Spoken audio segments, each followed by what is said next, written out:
I said, are we live? Are we live in his ass? How's everybody doing? Welcome to Monday Mass. We not Catholic, right? That's what we'll call the title of this show. Monday Mass. Can y'all hear me? Somebody let me know.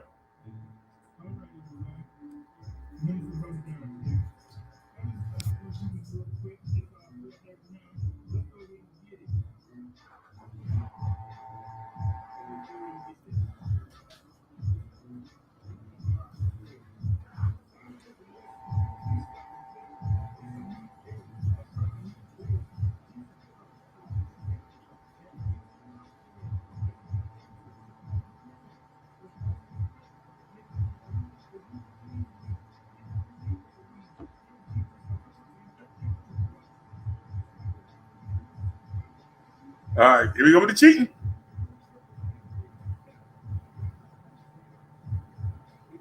All right, we got it fixed.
That's the one that got the bait stuck on it.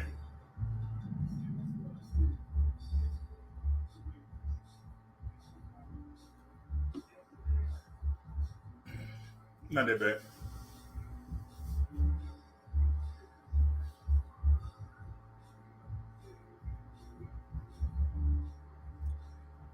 Let me know if y'all can hear the music. I got it low. The people next door sent security up here last night. So I'm trying to keep the volume down. The damn cowards. Y'all been hearing me for months say the only way the devil gonna get somebody here is to have him knock on the door. And so far we've had our neighbor knock on our door 3 times. And we've had security knock on the door once. He ran everybody else off, and we ain't trying to bring nobody in. So I asked the guy, does the music sound loud to you? He said no. Then why are you at my door?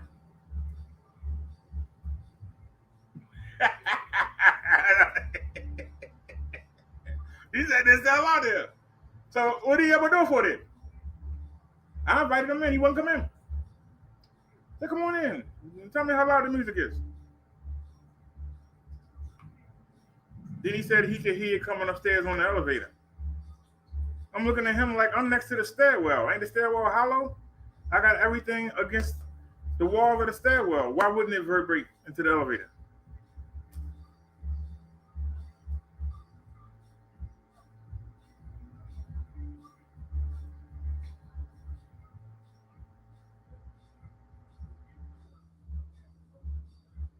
So I asked y'all could y'all hear because I got the music in the center of the room. I can't have it against the back wall.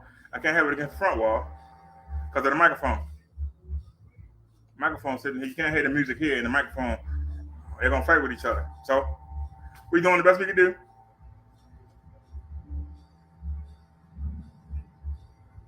And we're gonna be looking at the right now we're getting the remnants of Hurricane Ion, whatever it is. It's been raining since Friday. I haven't had any lights on the balcony since Friday because they're not getting no sunlight. It's been cloudy. I mean, it started Friday. I mean, it's Monday going into Tuesday. It's still raining. I'm not complaining though.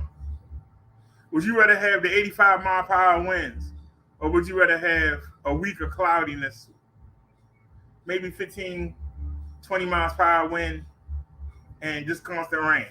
I take the constant rain any day, but the constant rain keep me off the e-bike. That means we not getting no exercise.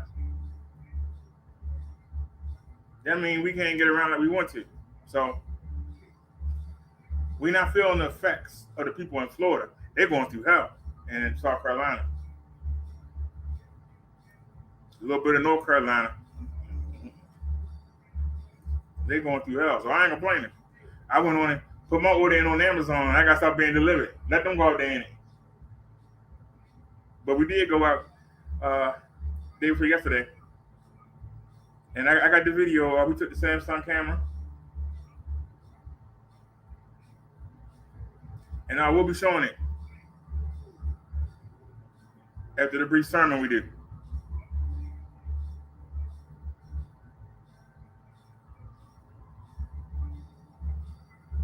Y'all know that I've been coming at y'all hard because I want you to wake up. I don't want you to feel good. I want you to wake up.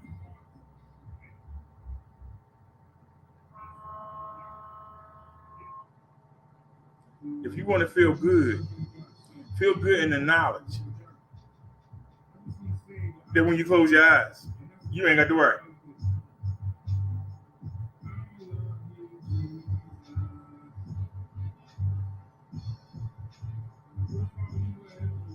I don't know if y'all can hear the music, it's so low. But y'all know I got a hearing problem. I was a musician.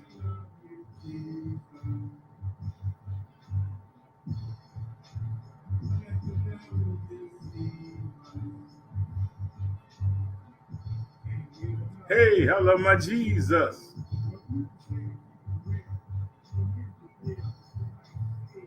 I love you, Jesus. I love you, Jesus. I love you, Jesus.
I love you, Jesus. Baby, I don't know what you're doing, but the devil trying to get me already. Hey, Tony, man. Hold on a second.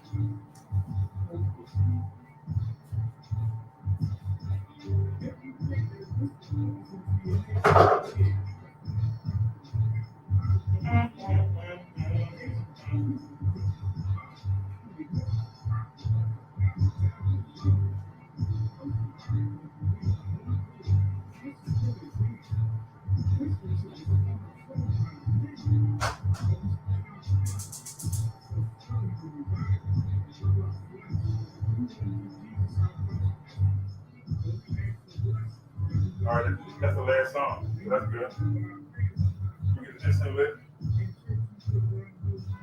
I love you, Jesus.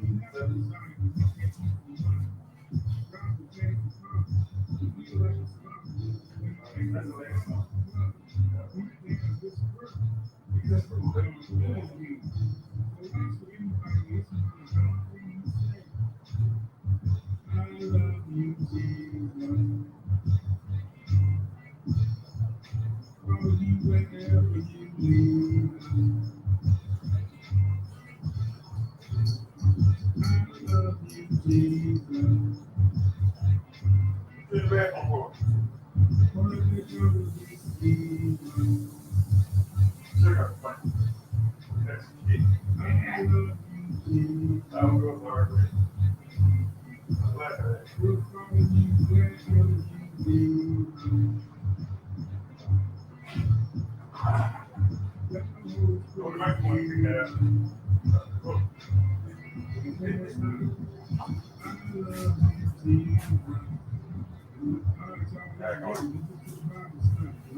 Well, let's get it then.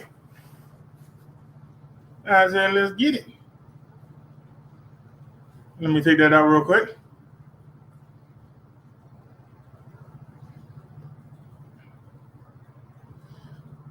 Hey, Chun-Li Memes, welcome to the show. Let me stop screen sharing. And let me screen share again, please, if you don't mind. This is the thumbnail.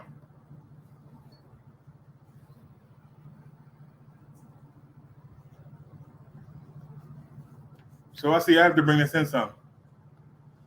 It's on 100%. We're going to put it on 90. 80%. All right.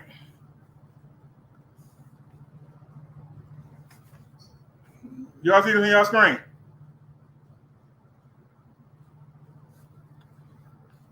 I've been taking y'all on a real serious adventure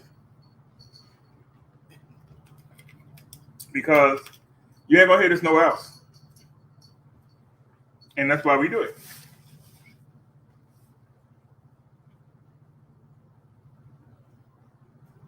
I've shown you who the devil is, the one they call Satan, but also the real devils. No, not his demons. The ones that walk the earth. Those are your most dangerous things to worry about. Because it's the people you know, the people you hang with, the people you live around. Those are the people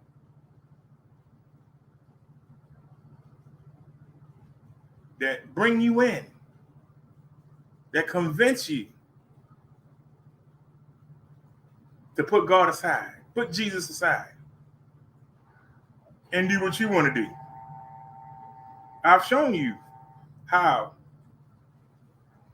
we told God we don't want to hear from him. So when you say he don't talk to you, just know your ancestors told him, I don't want to hear from you.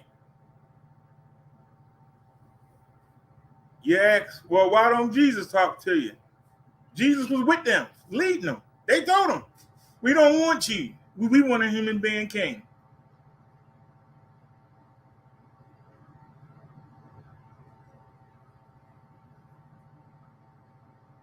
You in a spiritual battle, and you're in the middle of it.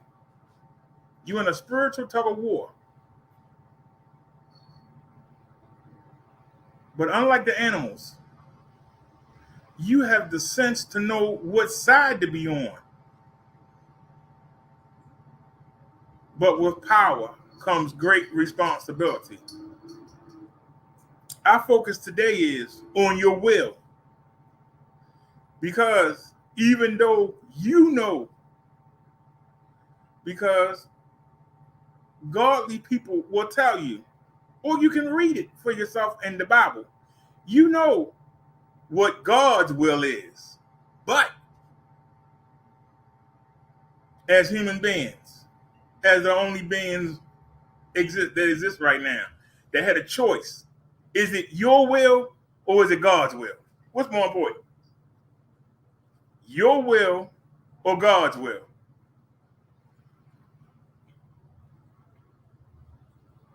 I can tell you from experience. I can tell you as a true story. I'll make myself the guinea pig. My greatest fear when I moved in here was, would I stay on the track I was on? Because see, financially, I was just trying to make it. What would happen if your finances tripled? What happened if they quadrupled? What would happen if they quintupled? Would you stay on the same path, or would you get caught up in being able to get the new things you can get? Before, you couldn't get them.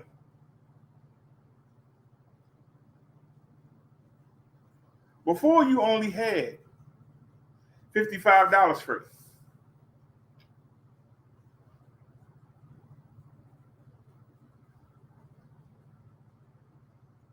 Now you got 700 free.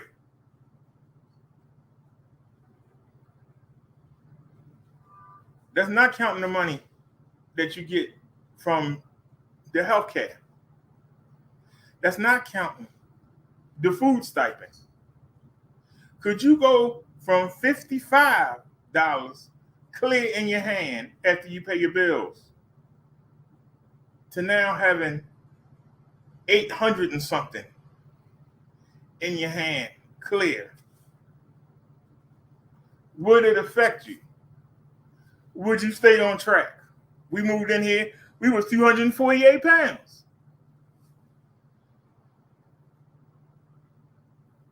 We 268 now.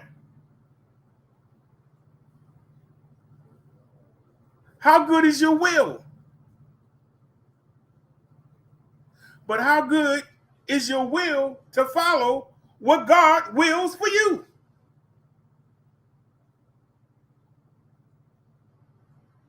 I don't have to carry the bike upstairs anymore. Y'all remember I had to take the panty bags off and drag them up, or bring the wagon, bring the trailer and drag that steps. Now I throw the bike in the trailer in the elevator and come on upstairs. So that means I should be outside every day. I should be outside riding that bike every day. We were going out every other day until what? Until the accident last month.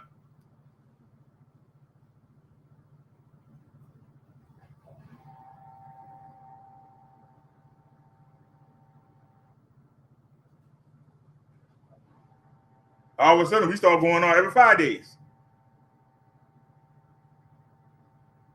And what happened? We've gone from 248 pounds to 273 pounds.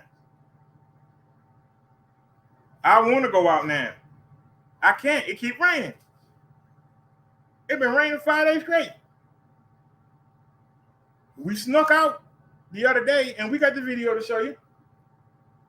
But it's raindrops on the video. Now, we went out. We didn't have no problems. It rained on us, but it wasn't hard. It was windy, but it wasn't, enough to blow us off the bike. We still went out and had a good ride. I was going to go out today. And I wish I had her. Because guess what? I looked out the balcony and I said, hey, it's not raining. And I went and started getting ready. And guess what? It started raining. Some would say, well, you should be glad. Why? Because it's not going to stop raining until Wednesday. We have 2 doctor's appointments at 2 different places. One place is almost 7 miles, and then we had to ride another 4 to get to the second place. We're gonna have to swap the battery out, which I hate doing, but we're gonna have to swap the battery out and continue on. So if it's not gonna stop raining till Wednesday, if I come out Wednesday, am I gonna want to come out Thursday? If I come out Wednesday, am I gonna want to come out Thursday?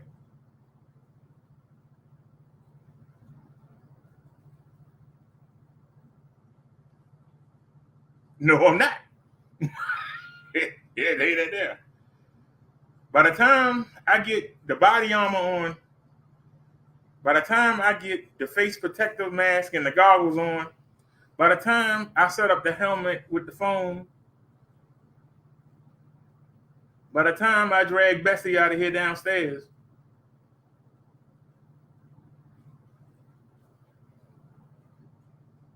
I've been starting the lives inside the house now so y'all can see some of what it takes to do it. It ain't just that we just go hop on the bike and go. Something as simple as setting, y'all know that we damaged the mount that held the phone to the helmet, and we ordered another one. This one isn't like the other one. The other one stayed in one place. This one keep moving. So we constantly have to keep adjusting. We got a video where all y'all see is the trees, because the Obama phone wouldn't stop spinning and let me see what y'all could see. And so we had a whole bike ride. Y'all were looking at the trees. So now I got to set all that up. We got to ride all the way out to the Fall Hospital, deal with them, come out, get back on the bike, try to make it to the other hospital before the battery dies, and it's going to die. And we're going to have to stop, switch the battery, and continue on to the other hospital, go there. Then we'll probably hit the market and come home. It's going to be a tiring day for me, but we're going to do it. But if I can't go out again on the bike until Wednesday, if I come out Wednesday, am I going to want to come out Thursday? So what I did was I went on and ordered some stuff from Amazon. It'll be here at 10 in the morning. And that way I don't have to go out unless I want to. And if I do, I'll just ride around the neighborhood.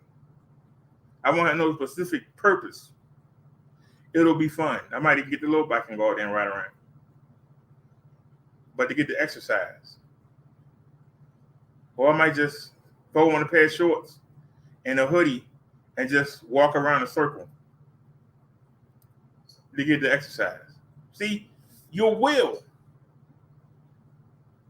knowing how strong your will is one of the best things you can do for yourself. How strong is your will? Because a lot of times you'll make promises you can't keep.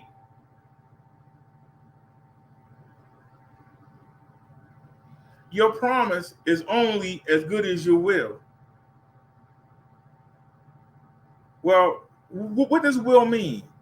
Will is your desire, your commitment to do what you say you're going to do or do what you're supposed to do every day.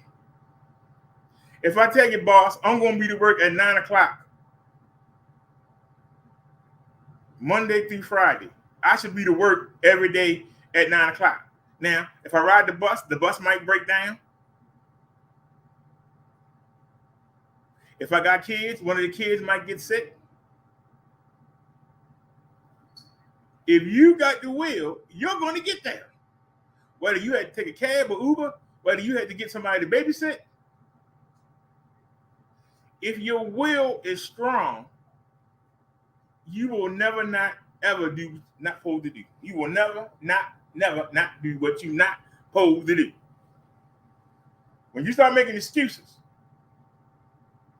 when you start putting the blame on somebody else, you got a weak will. And if you got a weak will in doing what you say you're going to do, how strong is your will for what God wants you to do? If you can't do for self, how are you going to do for him?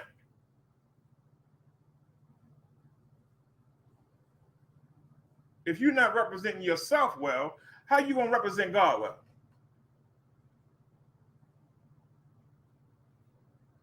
How many times has somebody said, I'm going to lose weight?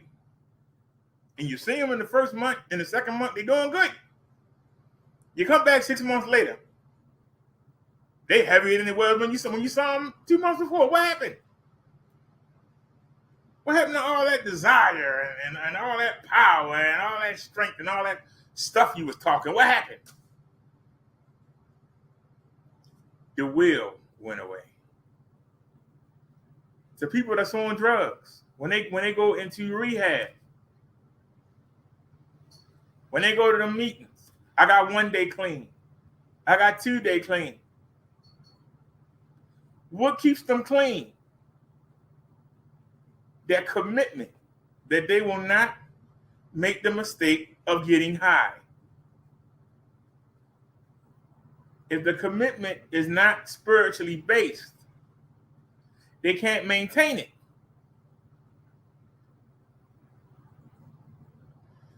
This is what gets the devil the upper hand against us. He knows that we have a weak will. Because our mind tells us this is what you got to do. But the body says, I don't want to. I don't want to go to work. I want to go to the club. I don't want to go to school. I want to sit home and play video games or be on Instagram. That's what the body wants to do.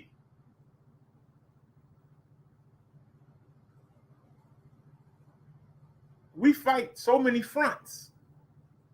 We fighting ourselves. We fighting the voice in the head from the devil. We also fighting the live voices from our friends, our family, our bosses, our landlords, our neighbors, trying to get you to do what you're not supposed to do. You got to be strong enough to resist that and tell them, go jump in the lake. How strong is your will?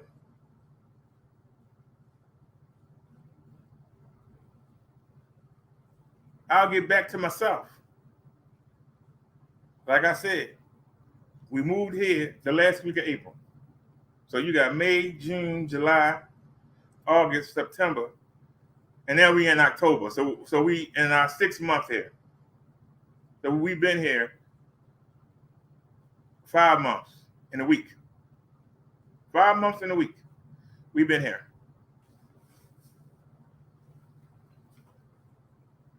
Have I done what I said I wanted to do? I said I wanted a washer. You can hear this running now. I said I wanted a dryer. It's over there running right now. I told you I was going to get it. Now they have them downstairs. I don't want to share with other people. I want my own. I don't want to worry about if there ain't any COVID virus lingering, if there ain't any monkeypox. Because they say that they get it off the bed sheets. I don't want to put my sheets in a wash or a dryer with somebody else's. I don't know what the hell them people doing. I told you I was going to get my own, and I got my own. I told you I wanted a man cave. I got it.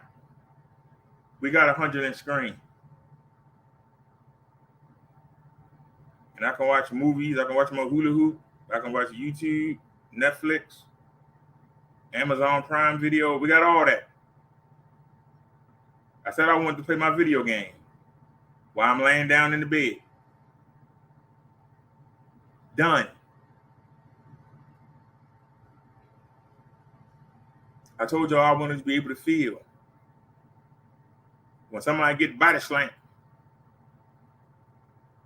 When somebody here get thrown into the turnbuckle. When somebody get elbowed. When somebody get hit with a chair.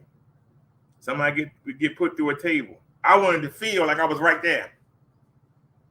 We did it.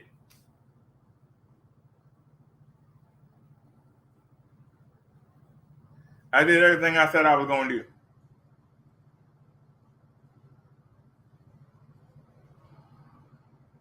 On that front. But now that I got more money, we eating steak. We was just eating shrimp and rice. And I got shrimp and rice in the refrigerator right now. I had some shrimp and rice today. But I got 2 slabs of ham in there. I got some chicken in there. Right now, we don't have anything with sugar in it yet. Till Amazon get here tomorrow. We don't have anything with sugar in it. We got eggs. We got the shrimp and rice. We got ham. I'm slowly getting back on the track. Because I'm realizing that focusing on getting these things is splitting my will into too many areas. I blown $400 today. Well, what did you buy for $400 for the day? Well, I bought me a winter coat. I bought me a hoodie to go under it. I bought some pants. I bought some shirts.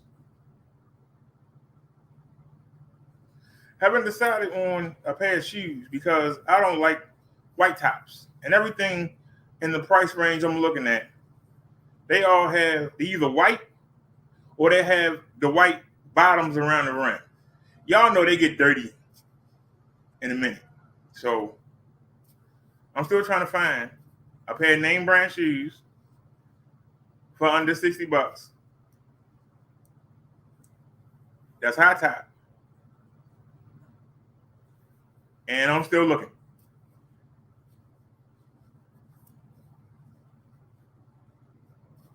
Now, we already have shoes that we exclusively ride to the hospital in. Now, y'all remember? It was the shoes that my brother gave me. I still got one. I still got a pair I haven't opened yet. I still got a pair of blue Nikes that they gave me. Supposedly they cost a lot of money. I haven't touched them. Still got the tags on them. But we took out the white ones. And we started wearing the white ones to the hospital. Tony Means helped me get the black felines. Those are now the shoes we wear to the doctor's appointments. When we got someplace special to go, we wear those. So since we don't need the white ones anymore, I decided to start wearing them on the bike rides. And we stopped wearing the old purple shoes. Y'all can look at the videos and see the shoes I'm wearing. And we just wear the purple ones, you know, when we go on to do some BSing or just to walk downstairs to get something. You know, I'll step out the slides and I'll put them on. We have got a chain. Well, the accident messed them shoes up.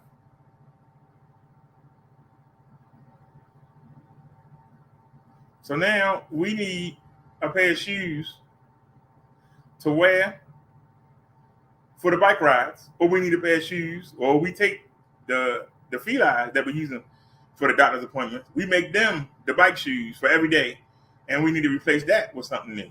So for those of you that's saying, well, why are you buying shoes? I'm explaining it. We shouldn't have had to buy shoes, but because of the fall, we had to buy shoes. The same way. I could have bought a new camera, but I thought, let's try the Samsung, and we're going to look at it, and y'all going to tell me if it's okay. If not, then I'll go ahead and kick out the money, and I'll buy another camera. But if this camera it does good, we'll leave it at that. We had to replace the lights, the mounts. All we're doing is replacing stuff. Because as I tell you, the devil cannot create anything. He can only destroy it. If he can't destroy it, actually, I'm saying that wrong. He can only steal it. He can't create anything. He can only steal. If he can't steal it, then he'll break it. See, when I first moved here, the voice in my head kept saying, you need to buy another bike. And I said, no, I got a bike. And then all of a sudden, we had to go a month without Bessie. So we had to ride the other bike. And it was not fun. The water just stopped in the second load. The dryer is still going on the first load. So, voice kept saying, why don't you buy another bike? Mini doesn't have any front suspension. The little 14-inch wheels fall in the potholes and you're going to fall. But we stayed on the bike. It was a couple times I thought we were going to fall, but we didn't. But what happened? We got the bike back. We got back Bessie. That's what happened. For no reason at all, we got body slammed. For no reason at all. And we haven't had now one problem since. But the object was to knock me off. Because see, when you're doing well, the devil does have the power to change things in your life. Fact of the matter is, the devil has the power to kill you. Why would God tell Job? And why would God tell the devil and Job? You can do anything you want to do to him, but you can't kill him. So he must have the ability to kill you. I always thought that meant he couldn't kill you. But we found out in our sermon the other day, yes, he can. He can get you killed. Now, that's a whole different Pandora's box to open. Why is this chump allowed to kill us? But I stand behind what I said. He can't do it unless you help him. You got to help him. Without your will, he can't do nothing. You have to help him.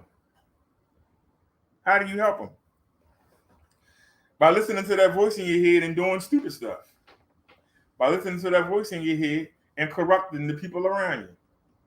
By listening to your voice, that voice in your head is what told somebody to do 911.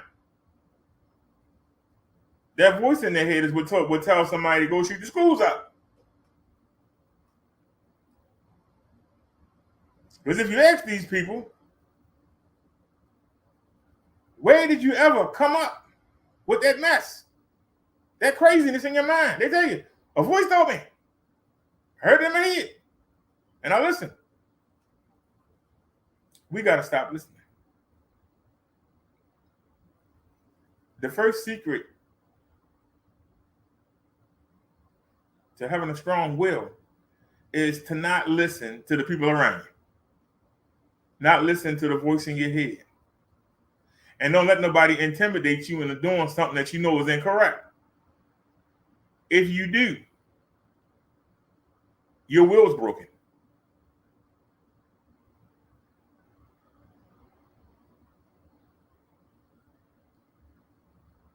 A godly man or woman cannot stay in the presence of an evil one for long. If you constantly finding yourself surrounded by evil people, guess what? You evil too. Because you wouldn't be able to hang around that mess. It would totally disgust you. And if it doesn't, you are now a slave to the devil. He can get you to do almost anything.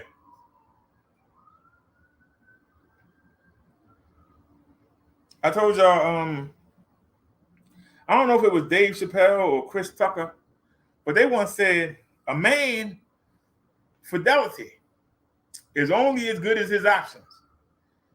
Well, your will is only as good as your options. And my question today is, are you opting to find out what God wants for you? Or are you opting to do what you want to do? We've learned that temptation means you leave the back door open. So if somebody tells you, do you believe in abortion? You know that's the killing of innocent babies. Do you believe in it? And you say, oh, no, I don't agree with that. But then your 15-year-old daughter come up pregnant. If she have this baby, it's going to ruin her life. I got her set up to go to college and be a doctor. Will the demons be able to come through the back door and say, well, I don't believe in it, but in this case, it's going to save my daughter's life. So I'll go ahead and do it. Your will is broke. You never had it. It was only as good as your state and opportunity in life was. The minute that opportunity or state degrade or change, your back door is wide open. And the one thing about the devil and his demons and his human demons, they patient. They'll wait. Every time you pass somebody,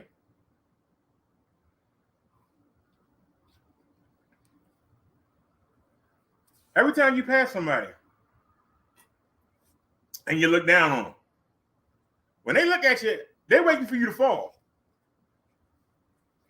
Because see, they don't have the will, the desire to get up and do better and meet you. But they'll wait. Anybody that walk by, see that person right there, look at them, they ain't nothing. Soon as you have one slip, all of a sudden everything come down. You got a weak will, you going down too. You won't get back up. Understanding you are responsible for you.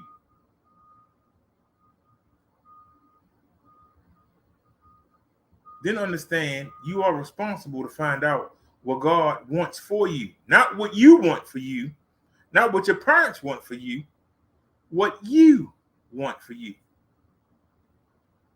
If you don't know what you want for you, and then don't know how to put that in conjunction with what God wants for you, your will is not set.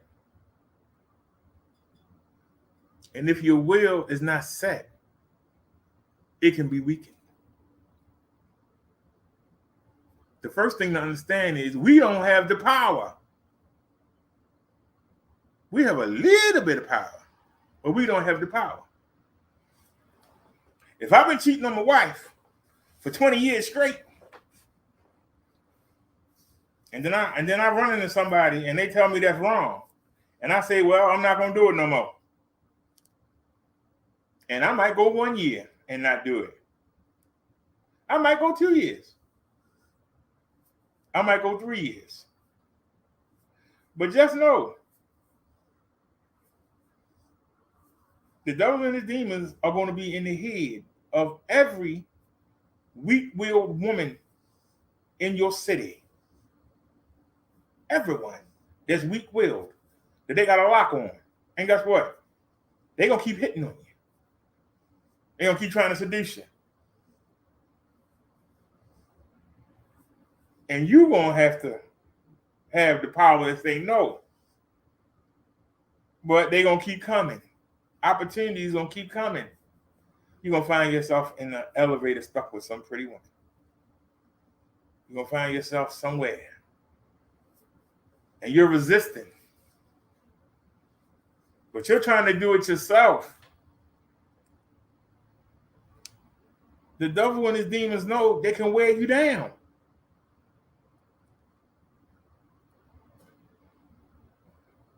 But if you are linked to God Jesus, they'll give you the power to resist. This is the key word. Whenever you think of will, think of resist.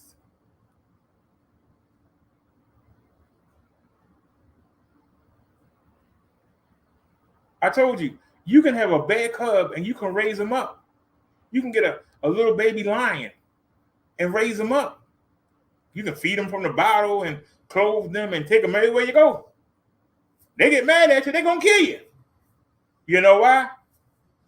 They don't have no free will. For some reason, that day you the enemy, and they're going to kill you. And it ain't going to matter what you done for them. It ain't going to matter that you babied them. They're going to kill you. Because that's what they know. Human beings have a choice. I remember when that man had that trained monkey. Had that trained monkey for years. That monkey did everything he said. And that one day, that monkey beat the heck out of that man. Beat him like he stole something from him. And they had to put the monkey down. Dogs do that to their owners. They don't do it to their owners. They'll do it to somebody walking by. They'll jump in the neighbor's yard and kill everything they see and attack. Dogs got to be put down. Because they don't have the free will that we do. We had a choice to say, I ain't doing that, man. I'm going to get me killed. If I do this, it's going to mess up all my relationships with everybody. I'm not going to do that.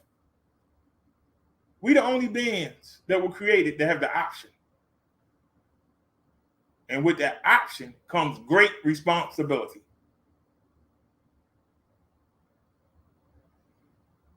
A lot of people want to be the boss. But then they find out you have to get a building. You got to get permits.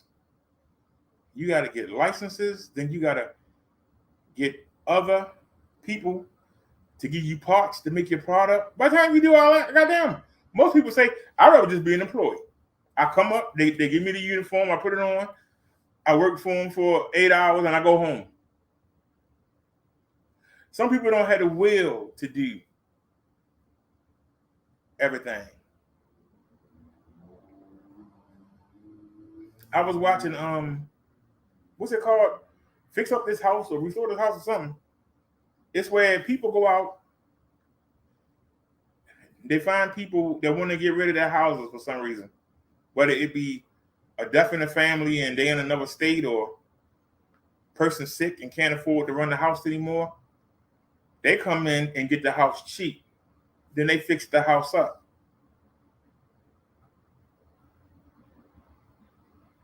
The boss is always fighting with the employees. He's fighting with the contractors. He's fighting with the decorators. Because they want to come in and make the house new.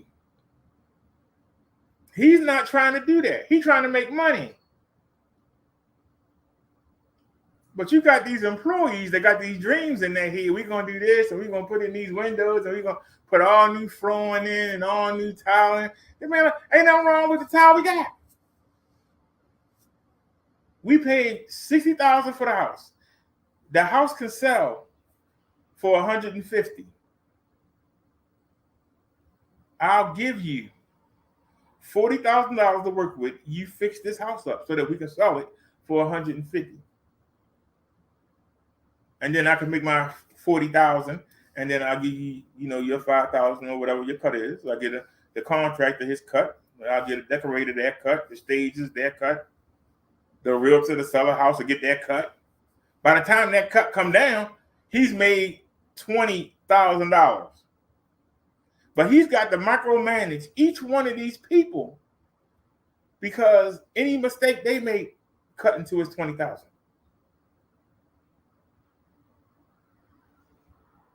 If he's not strong-willed and motivated, he'll never make a dime.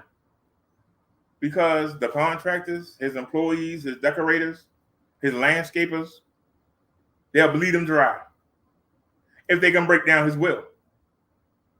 He got to keep a foot in their butt, pardon the French. He got to stay on course. If he let somebody talk to him, well, you know, if you put this in here, then no, that cut into my profit. But how many businesses do you see go out of business? How many of y'all watch Bar Rescue? When them bars first open up, they full of people, everything new in there. They get some lazy employees in there. All of a sudden, it's flies in there. Ain't nobody cleaning up behind the bar. You got nets flying around, mold. The cooks get lazy in the kitchen, don't clean it. You got grease flying everywhere, mold. They put in the raw chicken with the regular chicken, which could kill people. If you don't stay on them, you will lose everything. It's the same thing here. Your will.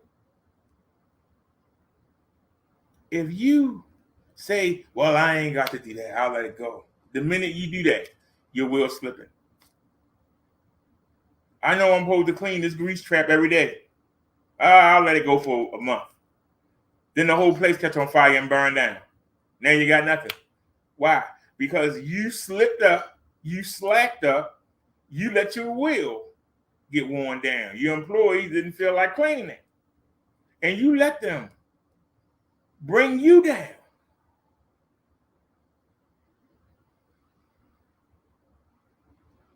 Well, keep in mind, when you decide to be a child of God, you represent him. You represent Jesus. If you want them to come into your body and fix you, you got to be willing to hand your will over to them. You can't give them half of it.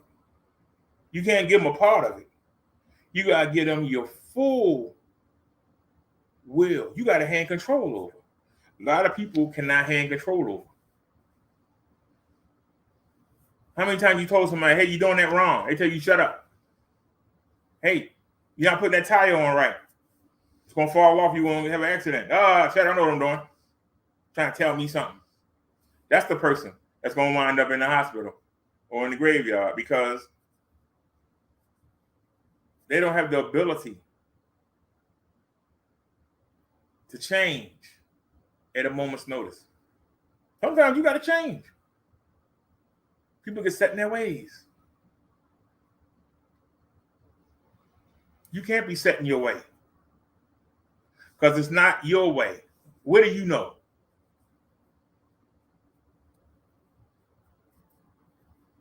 Before you make any big decision in your life, you should be asking Jesus and let him mediate to God and come back with an answer. If you're trying to make every decision by yourself, you're not linked.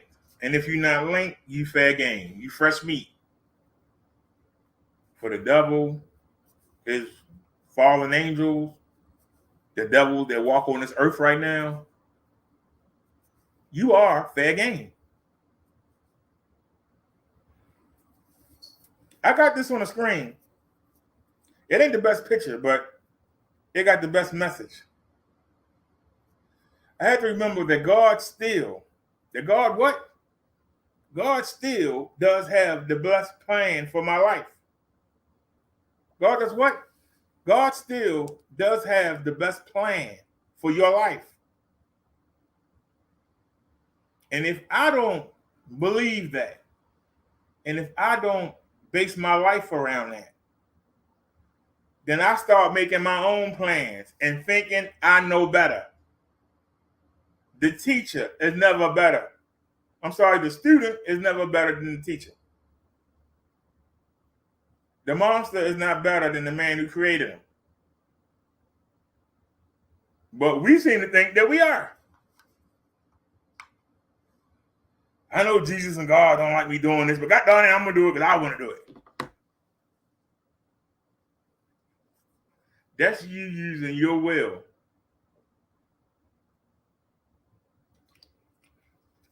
And doing what you want to do.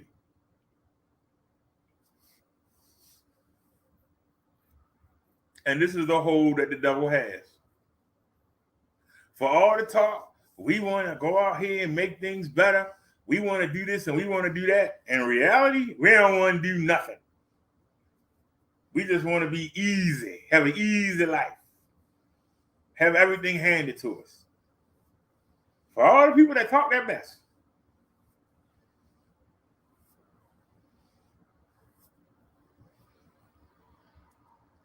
to follow Jesus and God, it ain't easy. It's not easy to see your friends going out to the bar and getting drunk, and you know that ain't the thing for you.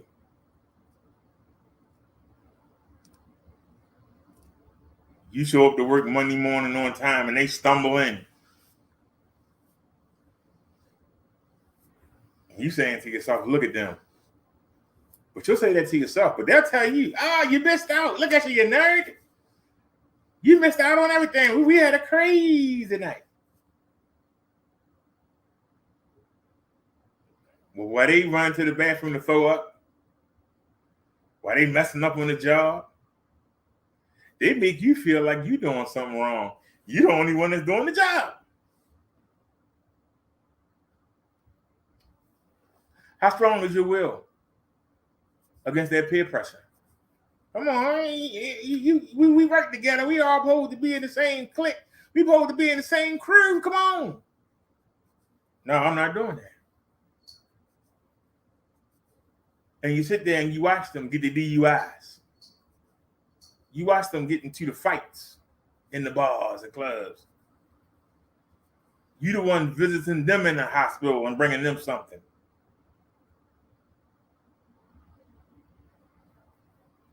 For you women that's trying to stay child-free until you're married, you'll find yourself bailing out your friends who didn't. You'll find yourself babysitting for those who didn't. And the whole time, they're going to be trying to break your will. The one thing about somebody who fall, they look for people to fall with them. Misery loves company.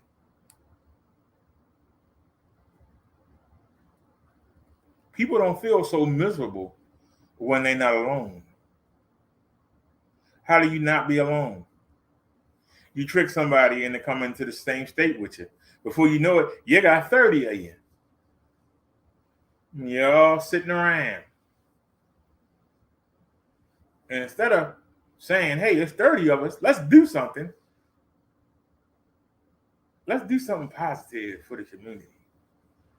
Nope, you'll sit around and make trouble for people that's trying to do something.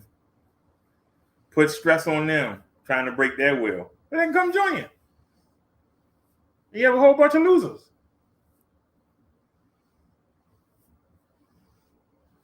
I got in trouble for saying it, and I'll say it again. This is the greatest country in the world, but it'd be a lot greater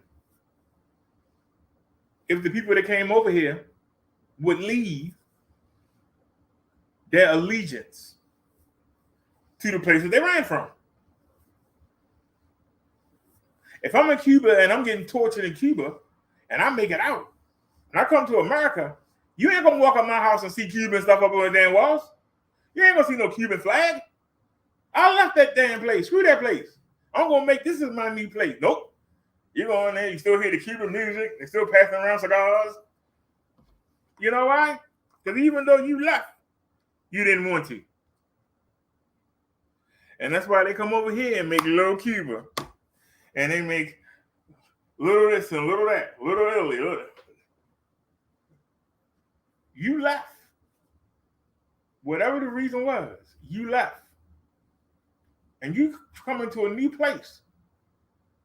And instead of trying to link up with the people that you now with, you still want to hold on to what you came with. Y'all see where I'm going? You say that you want to be holy. You want to walk with Jesus and God, but yet you still want to walk with the devil. You can't do both. You can't serve both of them equally, but you try.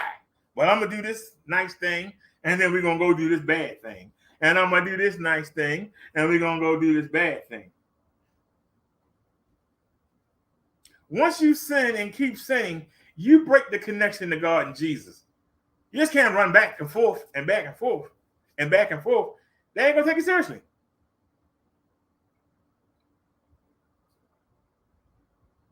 But in our minds, as long as I'm helping out at the homeless shelter, as long as I'm going to church, as long as I help out with the church bakery, as long as I give a couple dollars to the homeless, I'm doing good. But when the sun go down, I'm twerking in the club. When the sun go down, I'm drunk driving. When the sun go down, I'm messing with the little kids. When the sun go down, I'm breaking in people's houses. You can't do both. You one or the other. You're either going to be a holy person that's going to walk and stand with Jesus and God and bring in new followers, or you're going to roll with yourself and the devil. Notice I said yourself.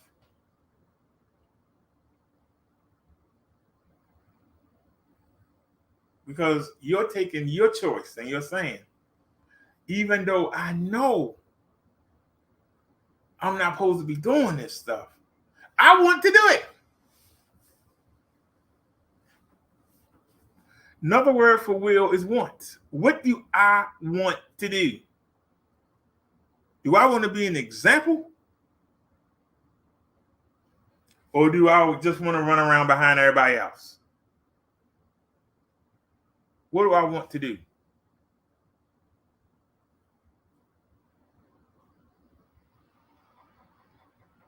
I think it's weighing off now, because every time I would come downstairs, y'all would see people will flock up to me.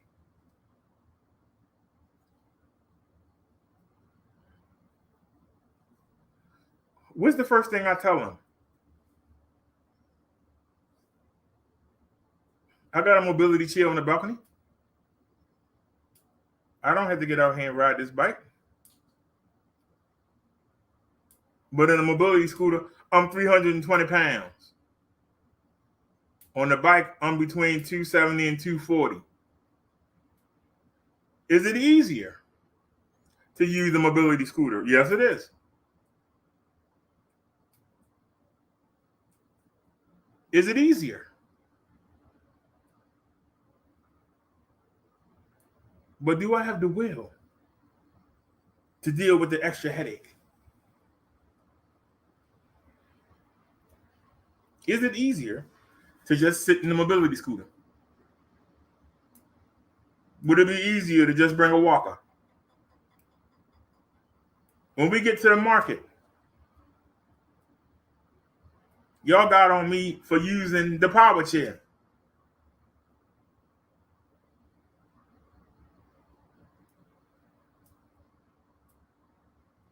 Every day that we pull up to that market, it's 9 power chairs right there. Is it easier to shop with the power chair? Yep. It sure is. Is it the right thing to do? No, it ain't. Well, why ain't the right thing to do? Sitting in that chair doesn't help me at all. Walking around that market to take 4 or 5 pounds off me. And you'll hear me moaning and groaning. Ah, man, my legs are shot. But I keep walking. You know why? Because I'm even being chased. Every footstep gives me another footstep out on the street. Every time we walk from one side of the market to the other side of the market, that's 10 seconds of offense in case I'm being attacked.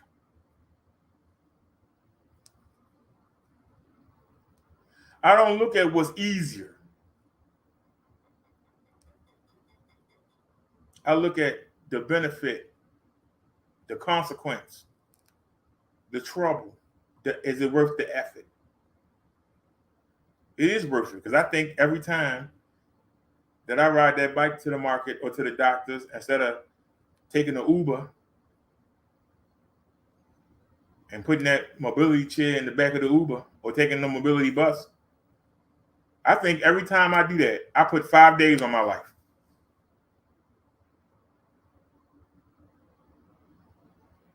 Somebody come by and tell you, but they can give you some medicine that'll put 5 days on your life too, right? There are other ways. And see, when you let somebody come in your back door with some other ways, you give up your will. You let somebody come in and take your life over, whether it be the voice in your head, whether it be your family, your friends, whether it be the people you live with. When you let them into your head, when you let them direct you, you give your will up little by little by little by little by little.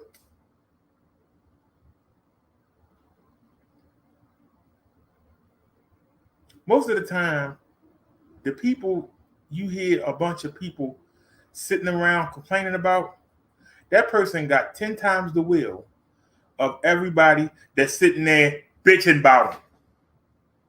That's why they bitching about them. Because they can't break that person down. They can't break their will.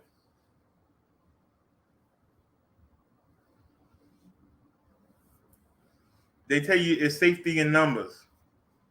If all y'all sorry, y'all just a bunch of sorry people together. Where you safe at? If I can't do nothing and you can't do nothing and he can't do nothing, what am I going to join you for? We all sit around and do nothing? I want somebody that's going to be taking charge and saying, let's go get this done. Let's handle this. Let's handle that. I don't want nobody that don't do nothing. They ain't doing nothing. What are you going to do? You ain't going to do nothing either. So why would you want to sit around and gossip and hang around people that ain't trying to do nothing? I want to go with the person that's trying to do something.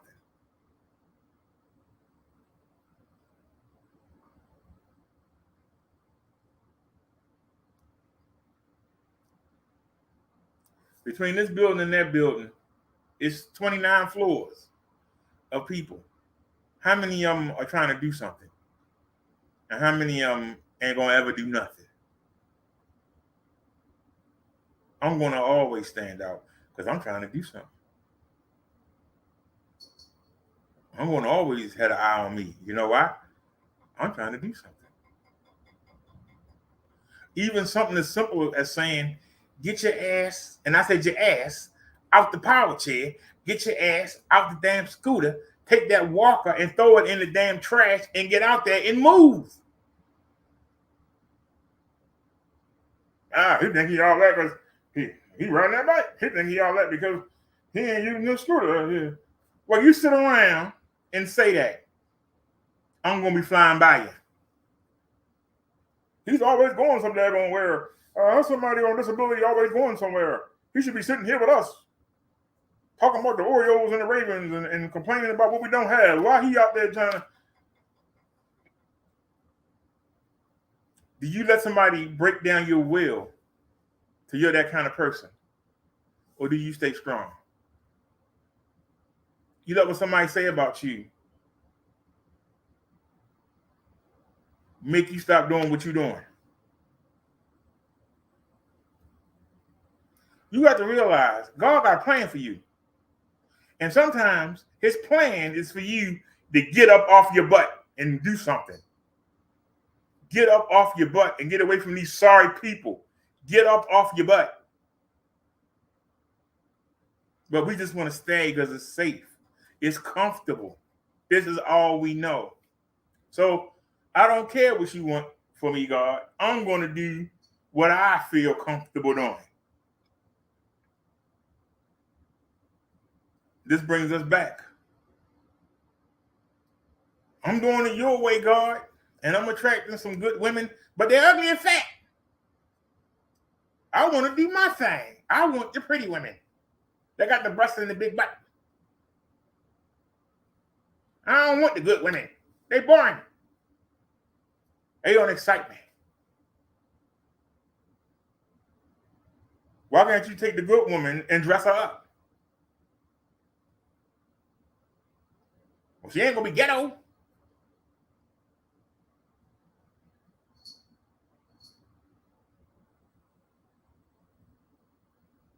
So when you go to the dating things and they ask you what type of person you want, it go for you women too. Because I used to work the database for one of them sites, and they always say, I want a man that got a good sense of humor, that's going to treat me well, that got a job. But what did they go with? The man that can't keep a job? The man that got the personality of a damn snail? A man that only know how to beg, steal, and borrow. He's been raised by a damn mama. And he ain't nothing but a woman with balls. That's the man you go for. It ain't just black women too. That lazy bum that sit on the beach and play the guitar all day. You'll give them all your money. Somebody come out with their own stuff, you intimidated. No, I can't push him around. I can't make him do what I want him to do. He got his own and doing his own thing. You don't want that. You say it, but you don't want it. No, you don't.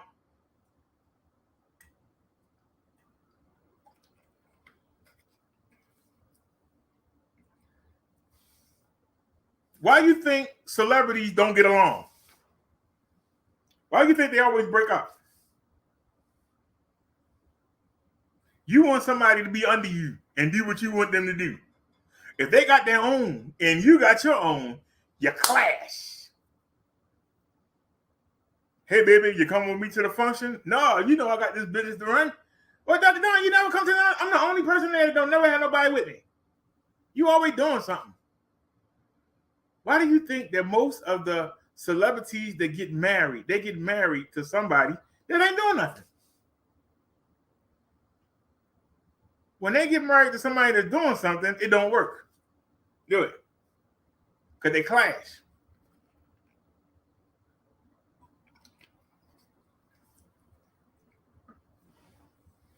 It's always something tumultuous. Because they doing their thing and they doing this thing.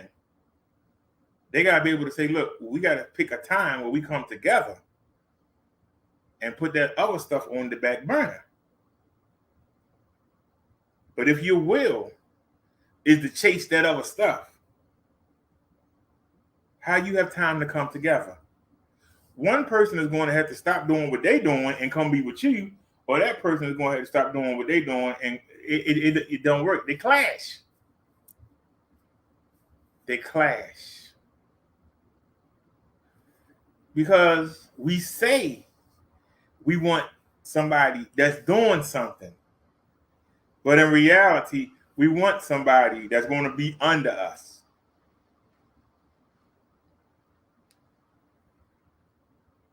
Remember, in the old days, the wives didn't work. The wives stayed home with the children. The wives didn't go out there and do their own thing. They didn't do their own thing until the children were in college. Then they started doing their own thing.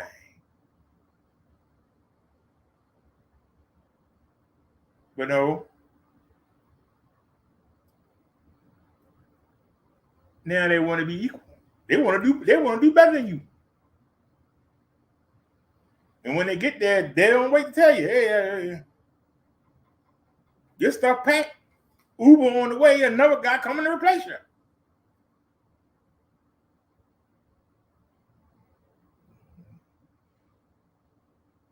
YouTube suggested a video to me that said a man ain't strong enough for the new woman. I'm like, what?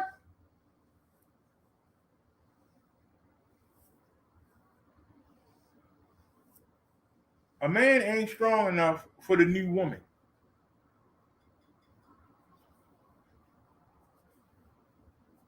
Where in the Bible does it talk about a new woman?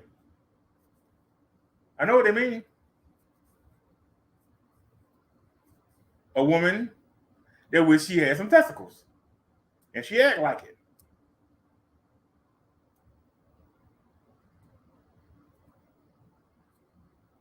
And she's not going to be sweet. And she's not going to be supportive to her man. She's trying to outdo him.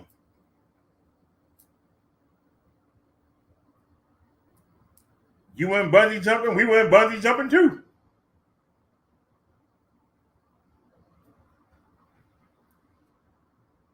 I want employee of the month. She'll break her neck until she make employee of the month too. Be like, I got it too. Now what, sucker? Now what?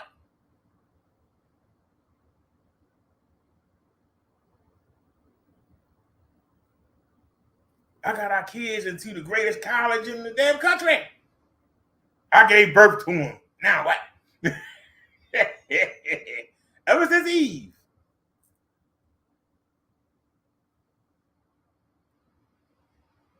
Women have never been on board with the place that God gave them. They always trying to advance.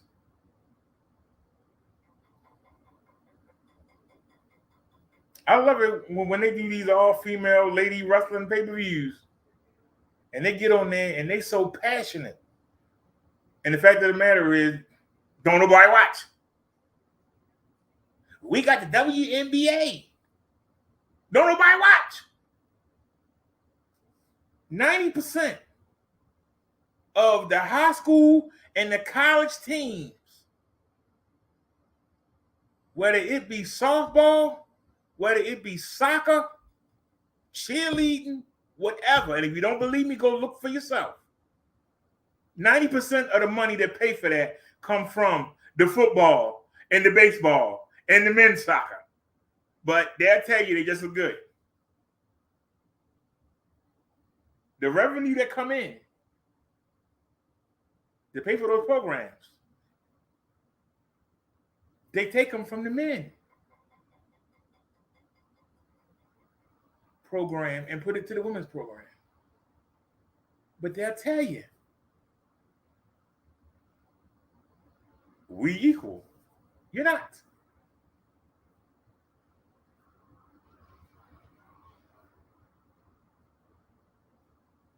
Now, me personally, I enjoy seeing the women fight each other because they always got us fighting over them. I enjoy seeing them fight each other. That's why I enjoy watching it. But if you look at the ratings, the minute the women come on, it's bathroom break. Whether that be WWE, whether it be AEW,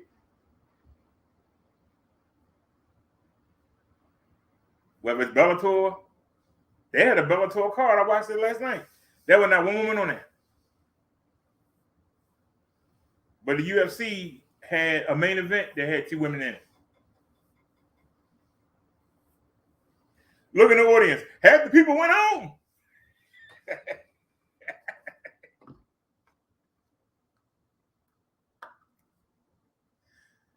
But they'll tell you, we just as good. Because that voice in the head is saying, you're just as good. The people that want something out of them is telling them they just as good. Now, I'm not picking on you women. I'm just giving an example, and some of y'all might get mad. But tell me I'm lying. Because I can put the Shenyard link up there, and we can go look at the ratings. I can show you how they did. Huge dip.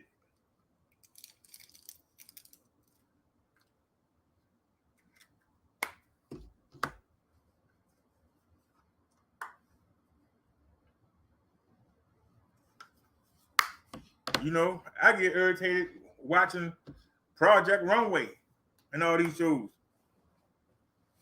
They got men and women on there kissing. Why do they think we want to see that? Why does somebody straight want to see gay people kissing and hugging and keep that on the down low? You deal with Jesus and God at Judgment Day on that. Stop bringing us into it. We don't want to watch that crap. We told that is hated by Jesus and God. But you can't wait to throw that in our face, can you? You're breaking down our will. You're trying to get us to get used to it. You're trying to come in through the back door and show, hey, even though we're doing what Jesus and God can't stand, we still good. Come be with us. Come join us in the lake of fire. Come join us for suffering in baby hell. Come join us. We good people too. Come on. Forget what God and Jesus say. Come be with us. Take that stuff and shove it down your throat and poop it out the other way. I ain't trying to hit. We might get flagged. Well, flag me. I don't care. I'm telling the truth. Stop trying to get me to do what you know is wrong, but you love to do it. And as I say, if you love to sin, that means you hate God. Because God hates sin. And if you love to sin, you hate God. So stop lying and telling everybody that you're holy. Stop lying and saying that you're walking with him. When you love what he hates, there's no way you can walk with him. And we can talk all day. We can go behind the barn. We can go in the bushes. We can get in the airplane and have a conversation. You ain't going to convince me otherwise. If you love to do what he hates, you can't do both. You can't say you walking with him and love to do everything he can't stand. You can't do both. But we keep trying to do it. And we come up with so many ways and so many excuses and so many reasons and so many examples of how I can still do this and still do that.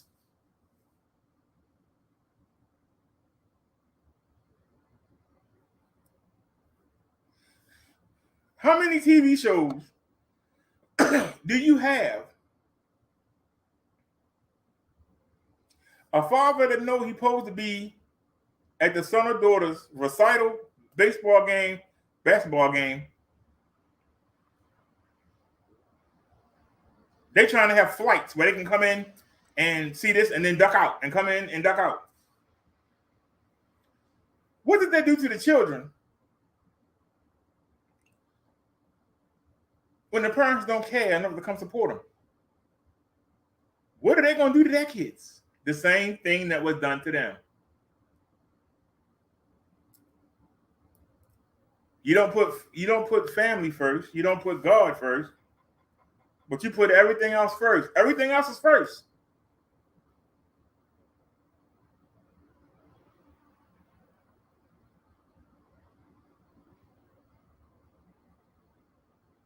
If you have a job that keeps you from doing what God wants you to do, if you have a job that keeps you from being a good parent, you don't need that job. It's not for you. But you're going to make it for you. You're going to make a way. And then when the kids grow up and they're in jail, or the kids grow up and they shooting kids in the school, or when the kids commit suicide, well, I gave them everything they could want. I don't understand. You didn't give them you.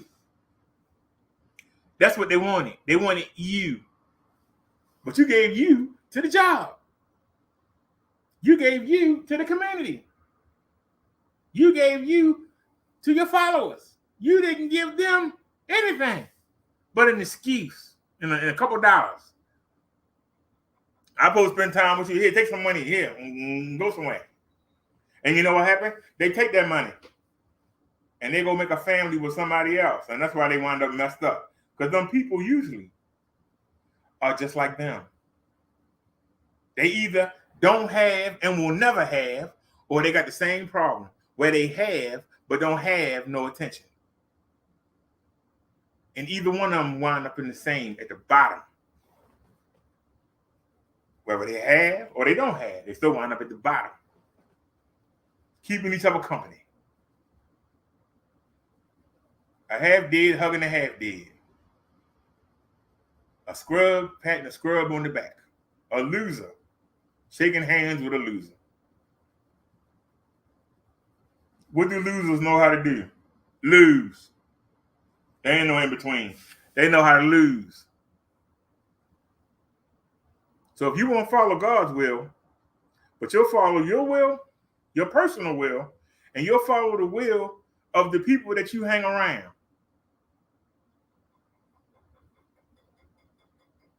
How will you be successful? And I ain't talking about a successful in man's eyes. How you going to be successful in God's eyes? You think that you got the house and the car and the wife and the kids? That's all you need. You're successful. Well, according to man, you are successful.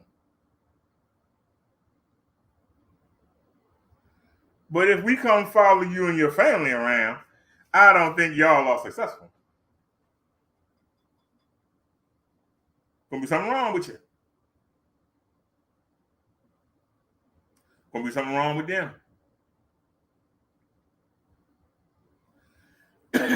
If I'm wrong, somebody tell me I'm wrong. I'll listen. Guarantee you. And the more you have, the harder, the better it is you can hide it. But I guarantee you, you start putting the camera inside of some of these people's houses, you'd be surprised what you see. Because they'll never let you see it.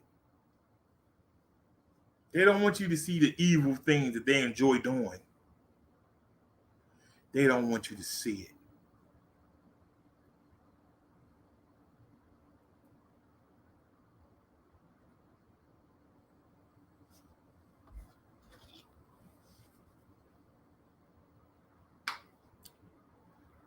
Y'all always want to make stuff easy.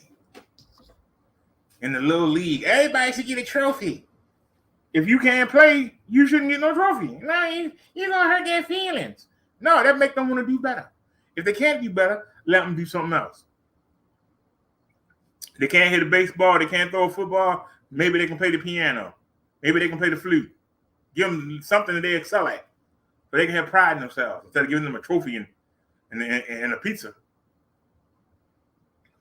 That's all right, son. You'll do better next time. That's all right, dear.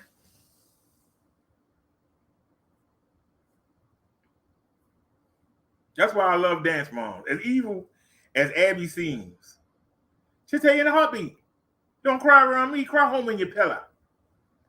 Go home at night and cry into your pillow. And come the next day and bring me your best. I don't want to hear you whine. I don't want to see you cry. I want to see you perform. What if we told people in our lives that? I don't want to hear your excuses. I don't want to hear you crying. Perform. I want to see you trying. If I see you trying, I can see what you're doing wrong, and I can help you. But if you sit around and make excuses, I never see what you're doing wrong. How can I help you? If you got a million reasons why you can't do something and you never start, how can somebody come in and say, hey, let's fix this? This is what you're doing wrong. Let's fix it. You're doing that wrong. Let's fix it. But you don't want to fix it. You just want to complain. You want somebody to feel sorry for you. You want somebody to coddle you.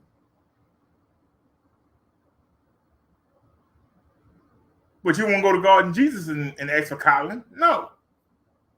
You only think of them when you're in bad trouble. But you expect them to come in and rescue you when you don't give them time of day.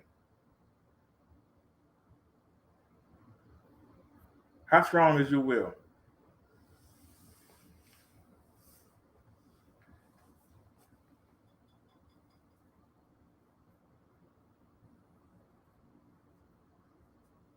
You know, I had just cleaned that stove off. And I got the SOS pad and I scrubbed it.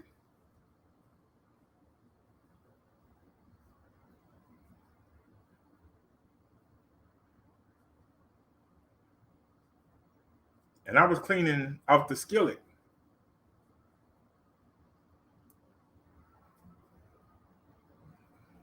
And I rinsed it out and I sat it up on the counter next to the stove.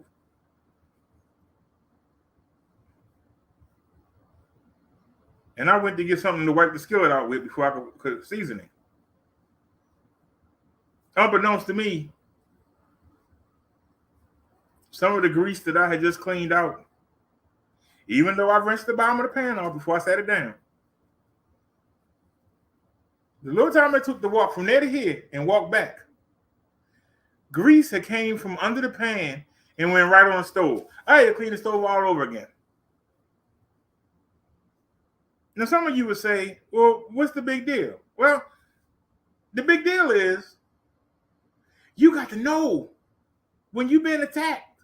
See, because the thing is, if you go, I just cleaned the stove, I ain't going to clean it now. Guess what? That's going to harden. It's going to stay there. And when you come back to clean it again, it's going to be harder. You got something else spill on there, you don't clean it. It's going to be harder. And slowly, your will is being broke down to the point where you say, well, screw it. I ain't gonna need me keep trying to clean this. It ain't gonna stay clean. You know, that's how your will get broke down. Something that simple. How many of you lay your car? Take the car to the car wash to clean it. You bring the car back home. As soon as you close your door, the birds come and poop on your car. Then you go back to the car wash. You wash the car again. As soon as you come in the house, the birds come back and poop on the car.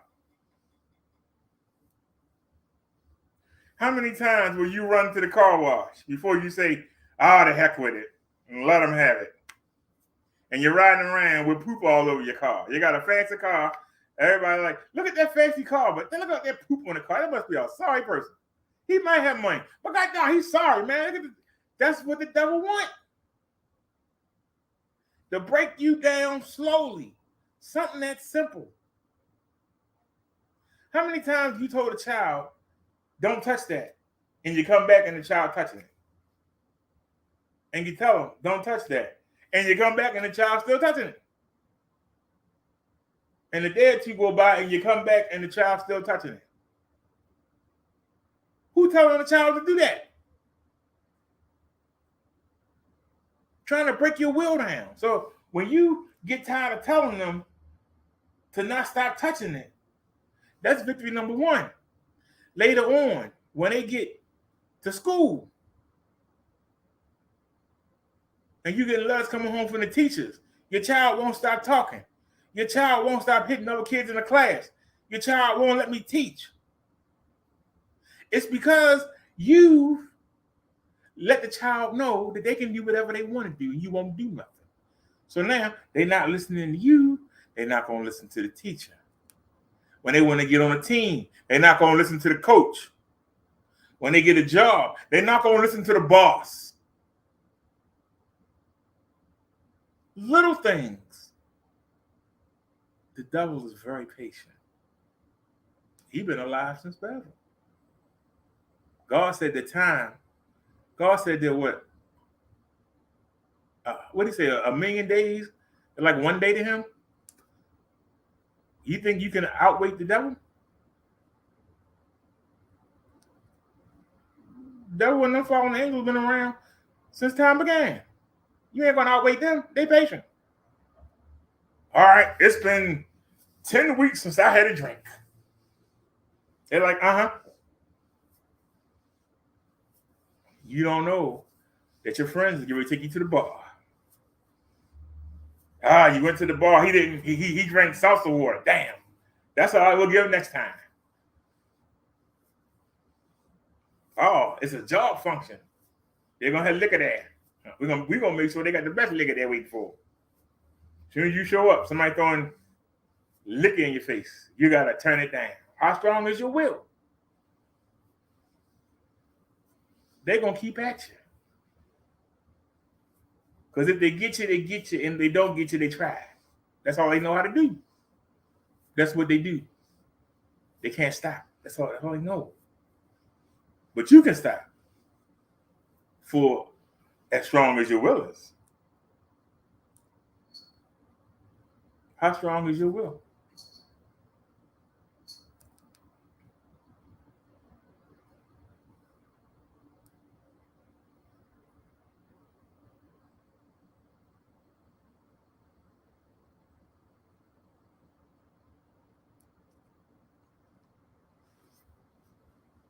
I haven't had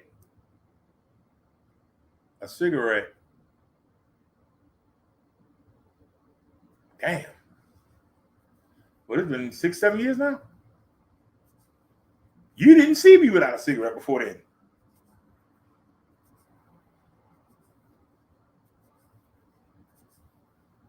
But when I go out on the balcony to get some fresh air, somebody always come out and start smoking.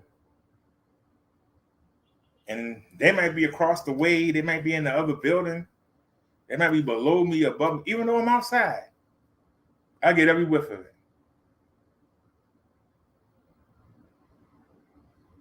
A lot of times when we get wherever we going and I'm chaining the bike up, somebody come out and start smoking.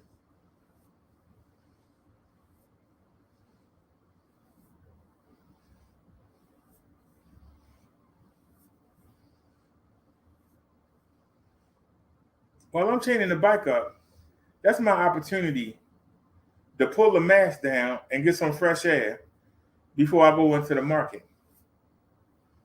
But y'all have seen in the video, as soon as I pull up, somebody come up and start smoking. Where's the fresh air?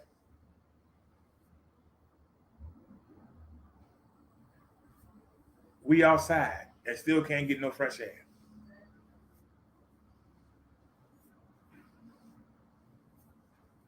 You don't know how many times I've been somewhere, somebody walked up my face and just start blowing smoke in my face. Why? Who's telling them to do that?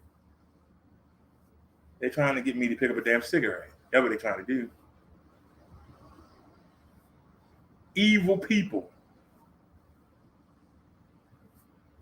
They got the devil's voice in their head, guiding them. You want the devil and his demons to guide you? You want the devil and his human demons to guide you? Or do you want Jesus and God to guide you? Which one you want? Because you can't have both ways. It's one or the other. You can't say you love Jesus and God and say you love a serial killer. You can't say you love Jesus and God and say you love somebody that sell poison to his own people.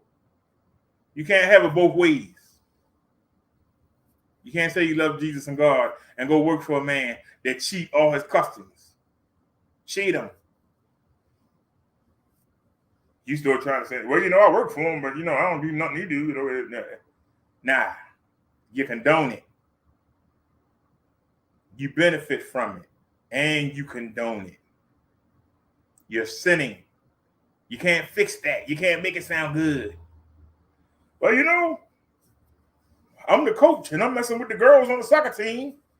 But, I always give them nice clothes, and, I make sure that they always playing in the game, So you're making excuses to keep doing the sin that God hates. So how you say you walking with him? You lying. There's no way you can do it. Well, I don't care what Minister Brother Derek say. I know I do for the kids at the orphanage. Right, don't it? And if I decide to play with one of them, that's what I'm going to do. Mm-hmm. Mm-hmm.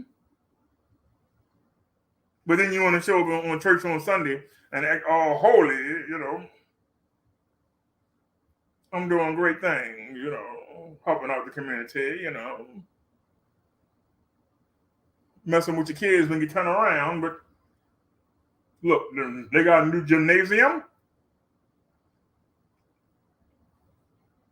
I got a new recreation center for them to play in. I'm doing great things for the community. Mm-hmm.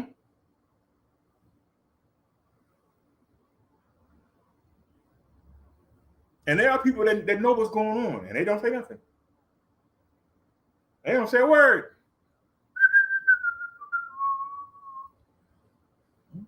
Hey, he's doing great things for the community.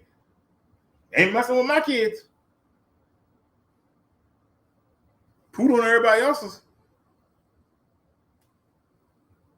What do you think God and Jesus thinking about it? You don't think, because you don't care. Because if you did, there's no way you could allow it to happen. If you actually cared, you wouldn't allow that to happen. So you don't care. So stop lying and saying that you care when you don't. Your actions show you don't care. Your mouth can say anything, but what do you do?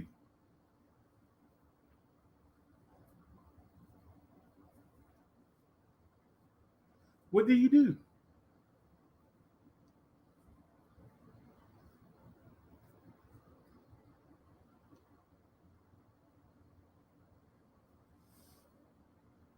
I'm listening. Is that 12?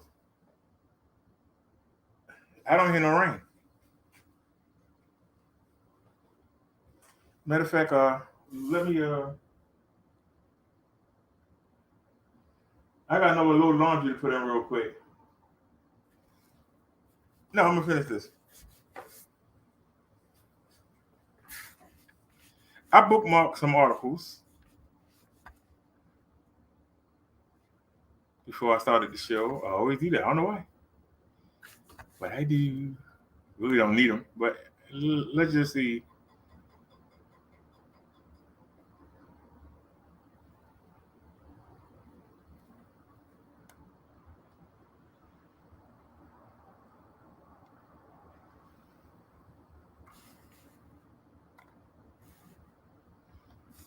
Give me 1 second, yeah. Oops.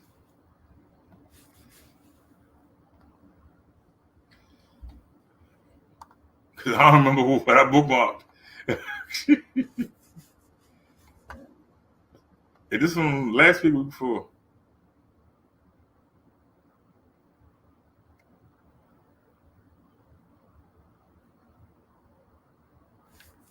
All right, I bookmarked this for a reason. I don't know why. I'll find out why I did it. Then God said, "Let us make man in our image, after our likeness, and let them have dominion over the fish of the sea, and over the birds of the heaven, and over the livestock, and over all the earth, and every other creeping thing." Y'all have seen this before. It comes up a lot in sermons. Comes up a lot. Genesis 1:2-6. So God made us in his image. And notice he said our image. He said our likeness. He didn't say my image. He said our image. So obviously, it wasn't just God and us. It wasn't just God and Adam. Because he said our image. Our means more than one.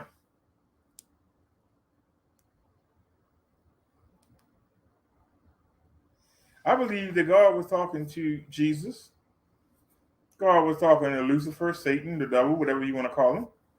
He was talking to the fallen angels that hadn't fallen yet. He was talking to all the angels.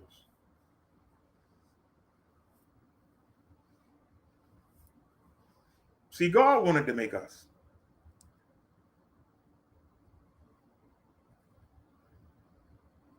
The other beings that he made, they were just made. Except for Jesus, who God made out of himself. Every other being was made to do a specific thing. And that's all they do, and that's all they can do, that specific thing. Let them have dominion. That means let them be over. Let them rule. Let them dominate. The fish, the birds, and other livestock, and every other creeping thing. So we were supposed to rule over all these things. In order to rule, you have to have sense, will. You have to have it.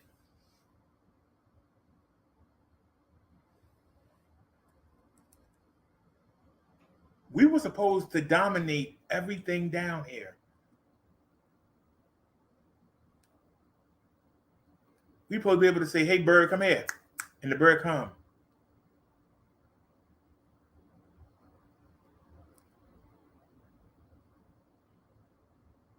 A vulture would never think to attack a human being if we had stayed perfect. A lion, bear, or tiger, a shark would never bite a human being.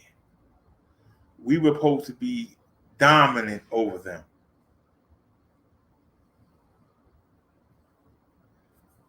But by the choice that Adam and Eve made, we lost that.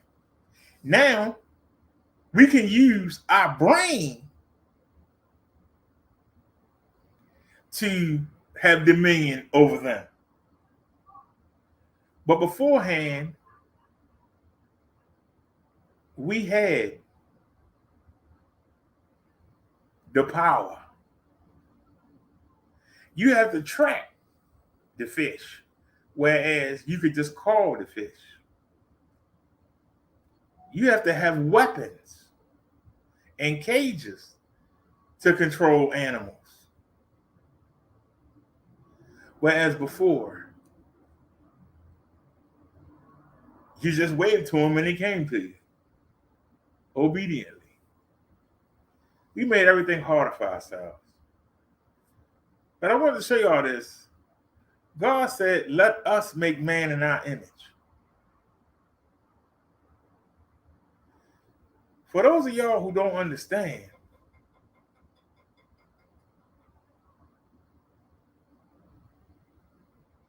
he said this after thousands of years of them being alive.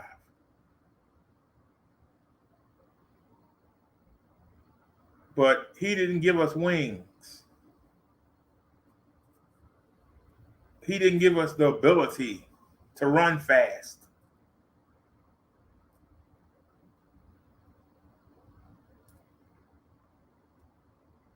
He didn't give us the ability that those angels had. Because we didn't need them. We would have had something that no other being would have had. We would have had dominion. Why do you need to fly when you can control the birds that fly? Why you need to fly? Why you need to have the strength of a bear if you can get 5 or 6 bears together to lift something? Why do you need to lift it?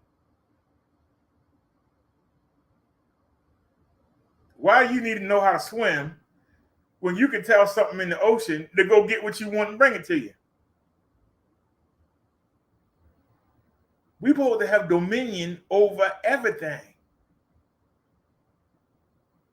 When you have dominion, you ain't got to do nothing.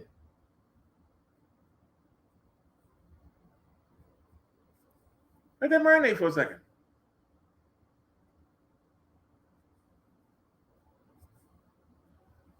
If I'm the king, I tell my servants what to do. I ain't got to do nothing. I ain't got to dress myself. They'll dress and bathe me. That's what we had in the garden before Adam and Eve messed up.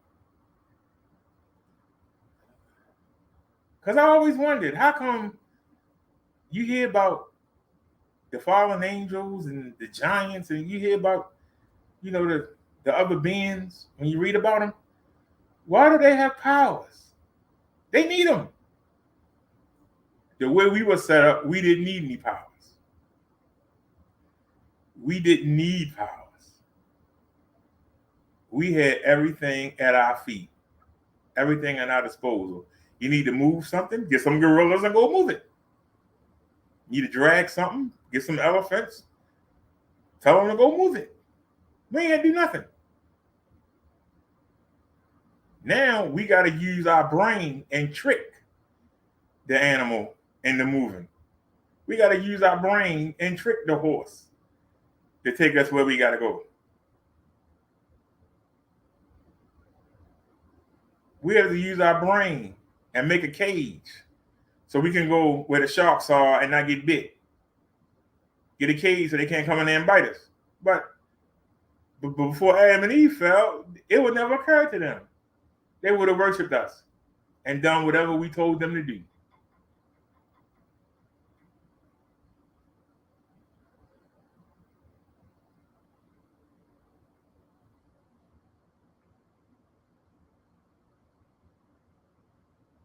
When everything is over, God is going to recreate the garden. But it's going to be a new planet, a new earth. And we're going to finish out what he set for us to do.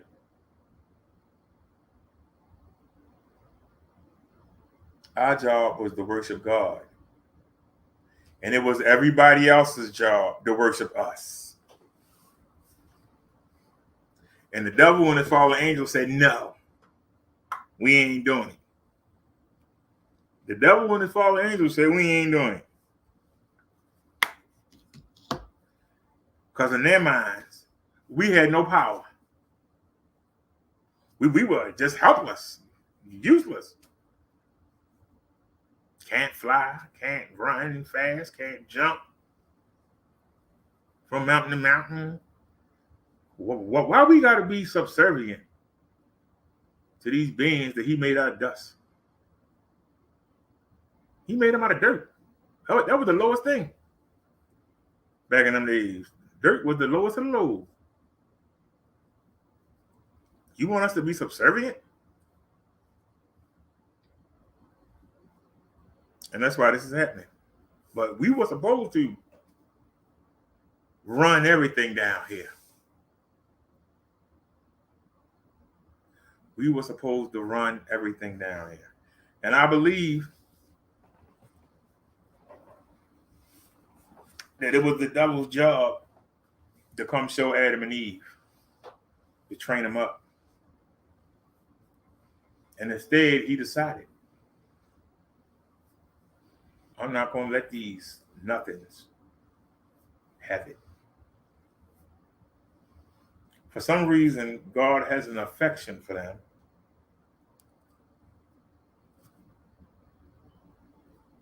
But I ain't doing it. They not nothing. I'm going to get them to kill them. And it backfired. But it backfired on us too. Because now we have to put our lives in danger to deal with the other beings on this planet that we were supposed to dominate and rule. Now we got to trick them. We have to come up with weapons. We have to cage them.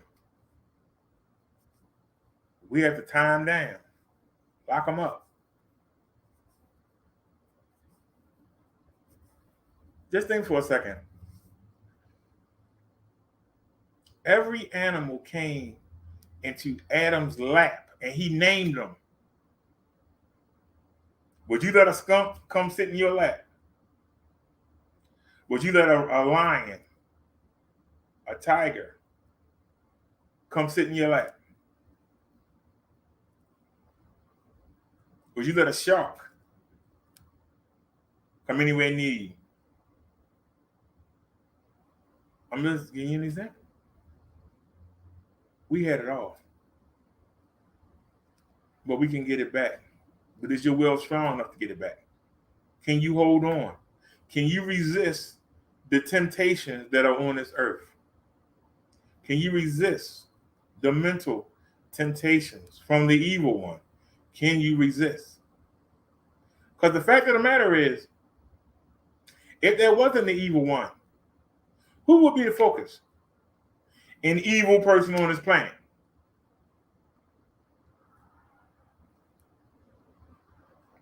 If God did take out the devil and all that fallen angels, who would be the next devil?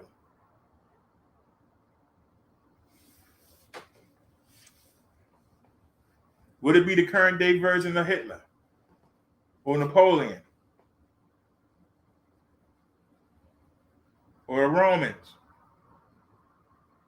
or the Russians? Who would be the new devil?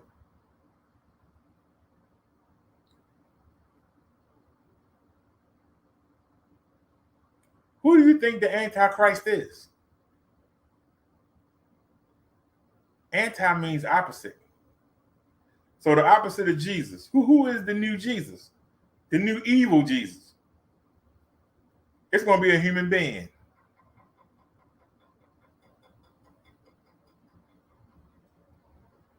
Get yourself right now, so you ain't got to worry about later.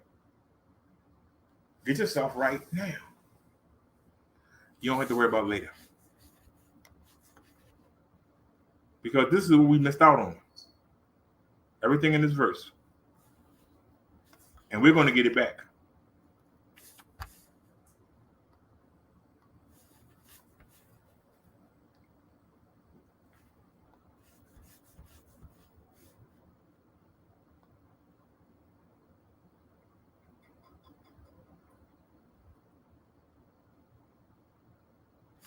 All right, let's see what this is. I bookmarked this. Hold on.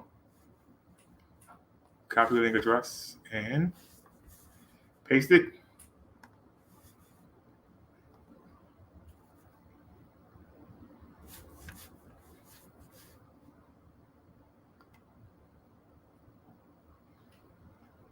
Do human beings truly have a free will? If free will means that God gives humans the opportunity to make choices that generally affect their destiny, then yes, human beings do have a free will. The world's current sinful state is directly linked to choices made by Adam and Eve. God created mankind in his own image, and that included the ability to choose.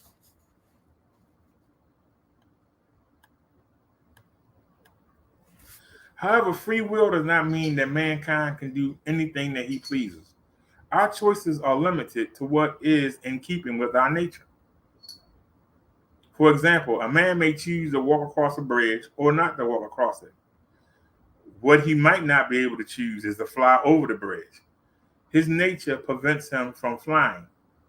In a similar way, a man cannot choose to make himself righteous.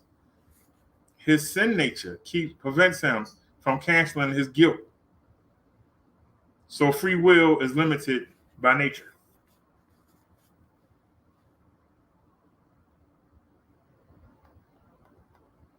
Let's back up here. Free will does not mean mankind can do anything he pleases. Our choices are limited to what is keeping with our nature. That's why I made a similar comparison. A man is only as faithful as his options. If he can only get an ugly woman, that's what he get. If he can get the opportunity to get with a prettier woman, he'll leave. Because to him, that's a better option. Don't mean she'll be a better wife. But in his eyes, at the moment, that's the better option. So when you got the choice of doing something that you know that Jesus and God allow,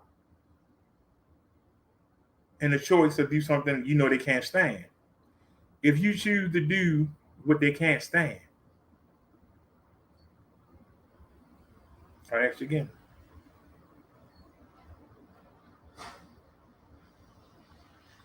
If you choose to do what they can't stand,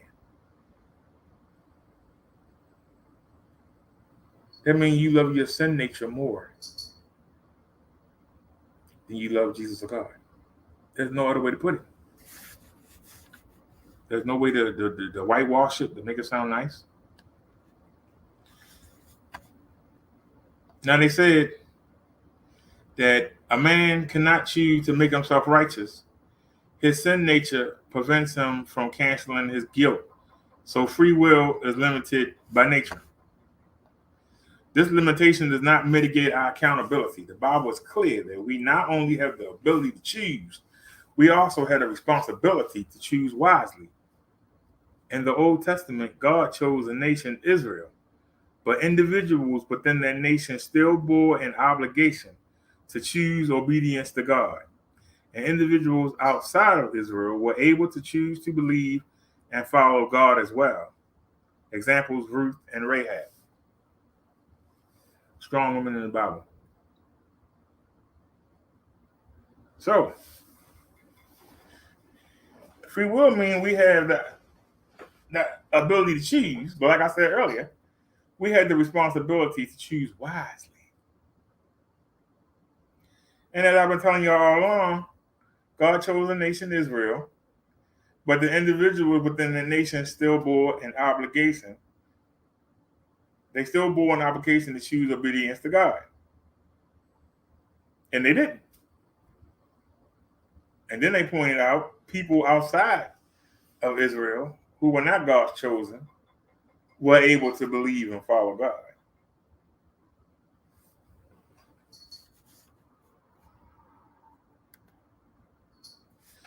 In the New Testament, sinners are commanded over and over to repent and believe. Every call to repent is a call to choose. The command to believe assumes that the hearer can choose to obey the command. Jesus identified the problem of some unbelievers when he told them, "You refuse to come to me to have life." Let's stop right there.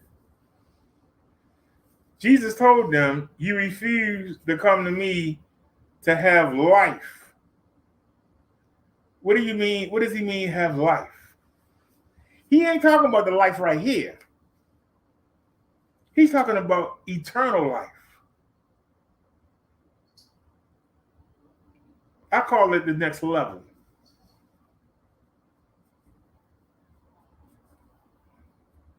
You won't come to Jesus to get to the next level.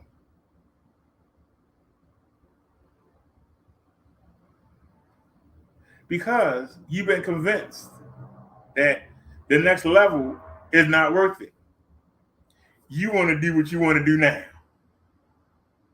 You don't care about the next life, until you're standing before Jesus in the book, about to get thrown into the lake of fire or furnace of fire, whatever you call it. That's when you're gonna care. Or maybe when you're in suffering in baby hell, soul, hate, whatever you want to call it. Maybe you'll care then. But as long as you're on earth and you can do what you want to do, chances are you're going to do what you want to do. And you can blame the devil all you want. You want to do it. Because if you didn't want to do it, he couldn't convince you to do it. He can say something in your head all day. I tell him to shut up 100 times a day. How many times do you tell him to shut up? I tell him to take the Jesus on how many times a day? I gave y'all a real life example. I'm looking over the balcony. Voice in my head said, "Hey, you got the body armor on now. Why don't you jump over?" What? Didn't the devil tell Jesus, jump off the mountain? The angels won't catch you. So he don't just didn't do it to Jesus. He do it to everybody. Why would he tell me to jump over the balcony and test my new elbow pads and knee pads?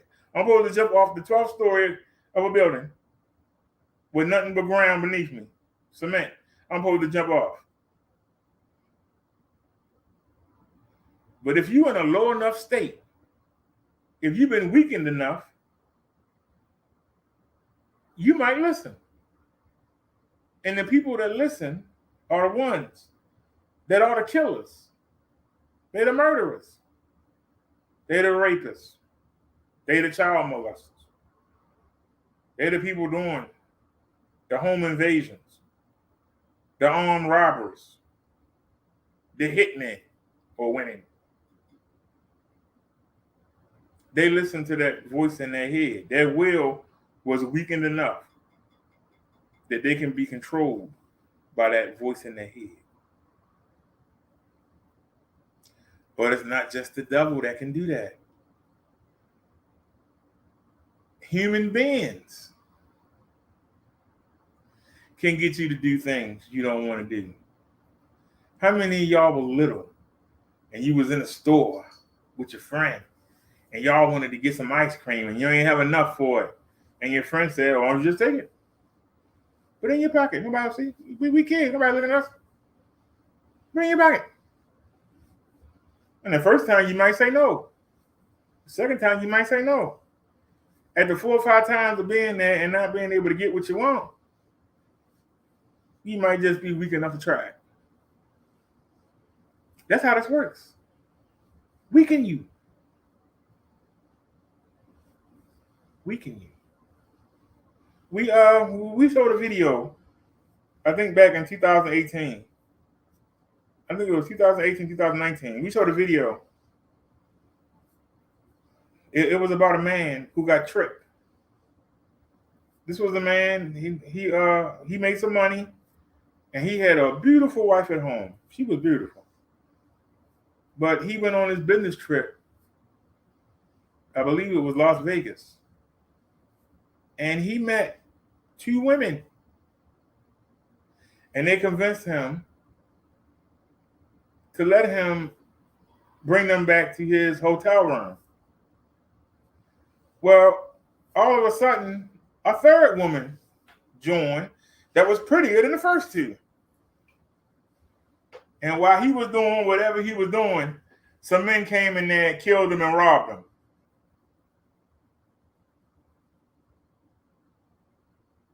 This man had a beautiful wife at home and lovely kids.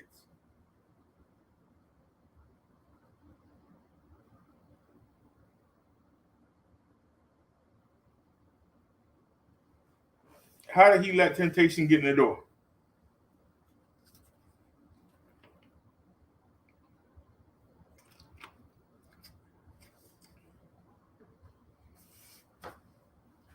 Your will only good as your options. When he was broke, he was lucky enough to get that wife without no money. But he hit it big. He hit Vegas. And he was able to be seduced because he wanted that kind of woman. That's the kind of woman that he wanted deep down. He knew he had a good wife at home. Didn't mean nothing. That's not what he wanted. That's why I say to you earlier, a lot of women, when you ask them, what do they want? And you ask a man, what does he want? What they tell you is not what they want. They tell you what they think make them sound holy. Yeah, I want a woman that can cook and a woman that can take care of the kids and a woman, that's what they want. They want a tramp in the bedroom. They want a sleazy salami. That's what they want. And that's what they wind up with. Same thing for the women. Yeah, I want a man with a good sense of humor and, listens to me and cares about what I think. And they wind up with the most selfish mama boy you could ever find. That's what they wind up with. Because deep down, that's what they want. And that's your weakness as a human being. Yes, you have the free will. But with that free will comes power and responsibility. Sometimes having a choice ain't the best thing.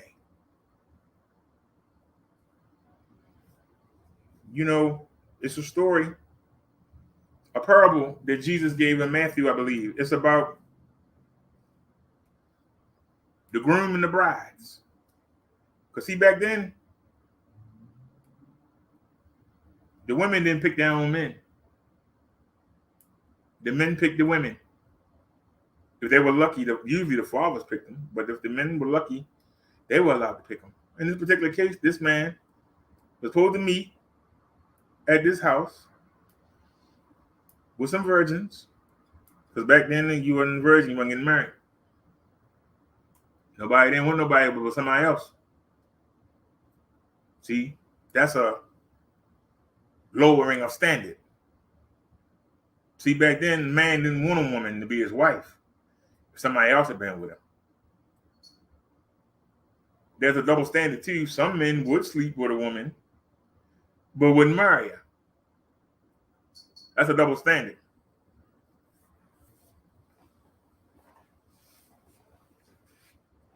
But that's why if a man didn't take care of his wife, he'd be killed. That's how valuable a virgin wife was. But I digress. The maidens would have their lamps, and their lamps would let them know that they were looking to get married. And there was a problem, and the groom was late. And half the women brought extra items to make sure that their lamp ran long. And the other half didn't. And so the half that didn't said to the ones that did, can you give us some of your items? I don't know if they use flint, wax, whatever they used back then to run their lanterns with.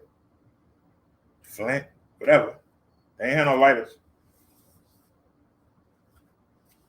And the women said, their head said no.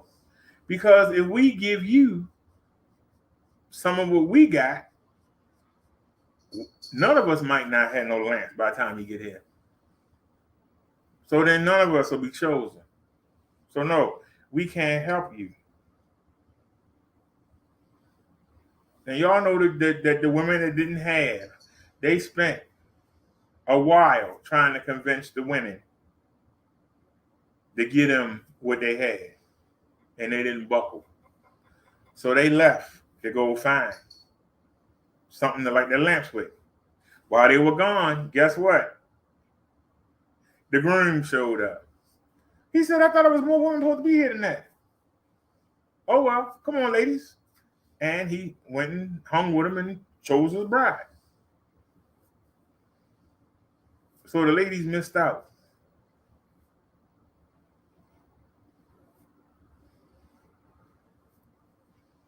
It was 2 points to that parable that I took from it. Y'all might take something else. Number one, always make sure you got extra.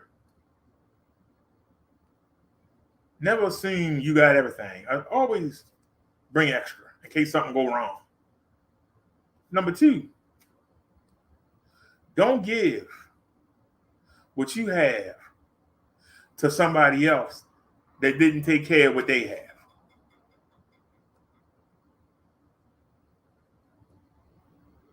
Did anybody catch that? Don't give what you have to somebody else that didn't take care of what they had. If you got a man that got 4 or 5 kids by 4 or 5 different women, or you got a woman that got 4 or 5 kids by 4 different men, why do you tie your body to that person when they've shown you they can't take care of their own body? Why do you hitch your horse to their wagon? You're a clean thoroughbred. Why do you hitch yourself up to their wagon? A thoroughbred runs in the races. A thoroughbred is owned by rich owners. A donkey is what pulls the wagons. Broke down horse is what pulls the wagons, not a thoroughbred. So why do you put your holy body, why do you tie it to somebody who obviously isn't holy?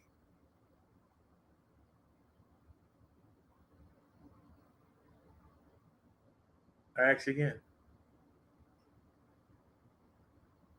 Because see, the one thing I don't do is give people marital advice. You know why? I ain't never been married.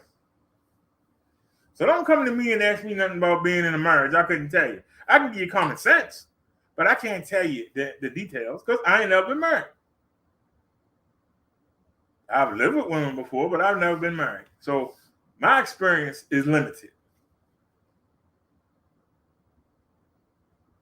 So I find it funny when I see a bunch of used up women and I see a young girl come up to them and ask them for advice. All these women can tell you to do is how to be like them, used up and unwanted, with a bunch of bastard kids. What can they do for you? Why don't you go find somebody that take pride in themselves, that's doing what you're doing, trying to find somebody worth you tying your body to? Why do you go to somebody that let any old lily come by and hook up with? How are they going to show you the way? Well, they have experience, but they haven't cleaned their act up. How are they going to clean up yours? They twice your age and ain't happy. If you go follow them and listen to them, guess what? You're going to wind up being twice your age and unhappy. Why are we attracted to people that don't do well? Answer the question. Why are we attracted to people that don't do well?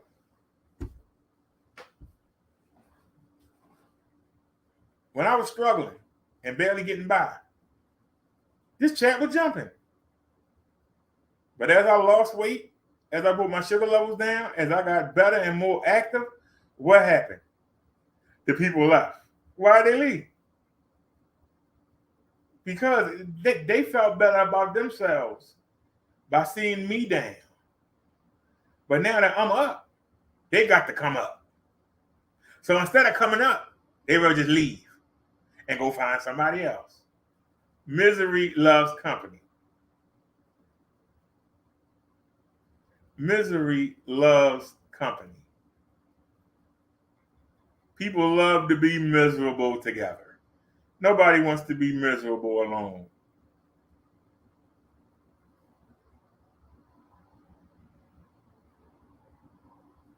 That's why I don't get mad when they don't come out no more. They telling me they only wanted to see me when I was down. But now that I'm doing better, I ain't gonna fool them no more. Okay. Take it easy. I'm not mad at you. I'm mad at you no more. Peace and blessings will go with you. But you think I'm gonna turn around and go back the way it was?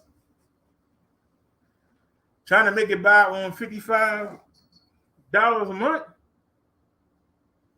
Being live for 10 hours, hoping somebody would donate $5?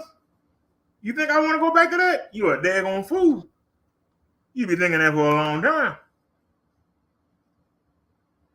Them days are gone. I'm sorry. Them days are gone. I haven't left the house today, but the money that I spent today, it would have took me 6 or 7 months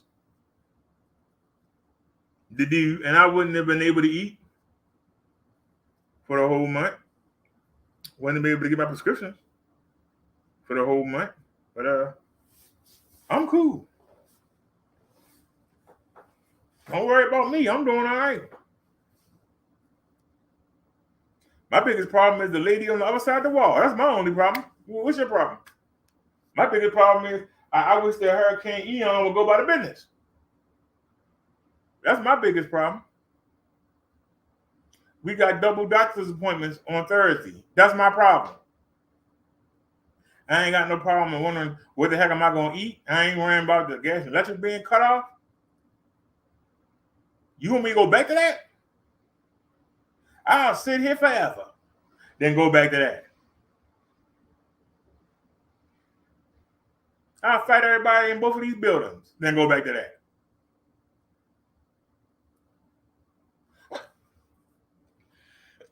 You know, it was better when you was broke. It was better for who? Better for you?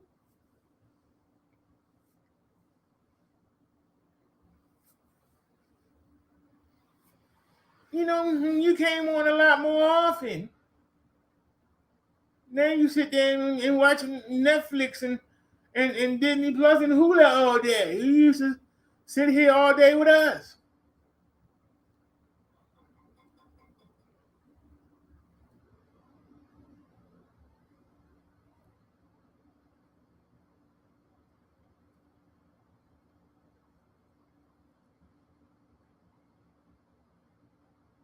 You want me to go back? You want me to move back to Kennedy Street? You want me?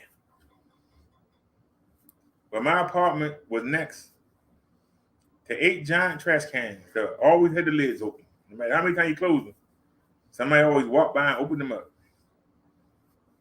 They had hundreds of bees and gnats and flies flying around them. You want me to move back there?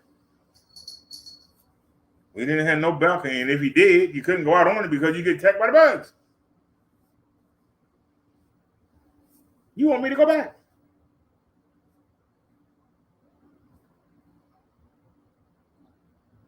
The last apartment we had was the best apartment that I had since 2017. And yet, they didn't fix that apartment. They didn't come in and paint. I cleaned the apartment out.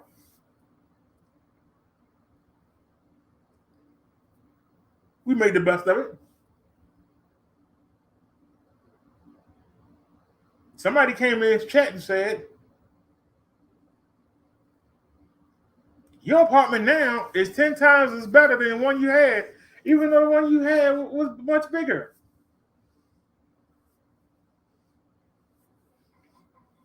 You realize the apartment we had was 4 of these together.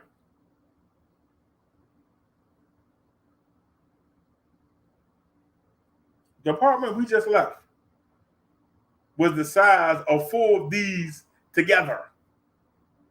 But you know what? We spent most of 2021 and up until April of 2022 trying to get a downstairs apartment that was smaller than the one we was in, but I wouldn't have had to carry the bikes upstairs. Do you realize they were going to charge me $710 a month for that apartment? They were going to charge me $10 more because it was on the first floor. So that meant I would have had $45 to get through the month home. My rent here is not even $300. I'm used to paying $700. Why the hell would I want to go back? Just that alone.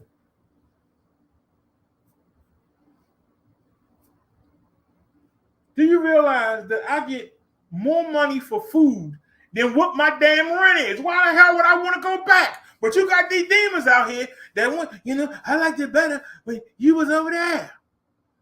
You was nicer. You was live longer. They want me to go back.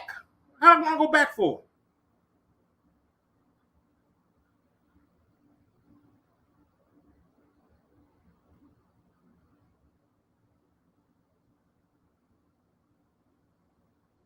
I don't know how long it's going to last because eventually they're going to reel it back in.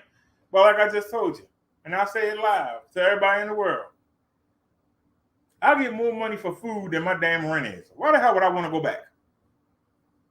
I don't have to pay $150 a month for BG&E. Why the hell would I want to go back? I don't have to pay $700 for rent. Why would I want to go back?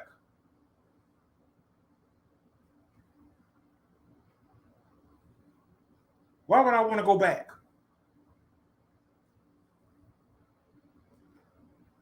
There's one good reason. Why would I want to go back? Somebody gonna say, I liked you better when you used brick. What the hell? What? Who told somebody to say that? How could the words pass from your lips? I liked it better when you used brick.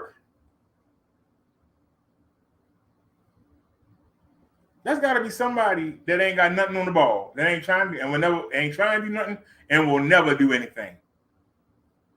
Oh, you think I want to tie my horse at that person's wagon? Why do you think I want them to follow me? Go where you got to go. You want to keep me down. Why would you want to keep me down? Because you down. And if I can do it, you can do it, and you don't want to do it. We used to go to the market, all these comments.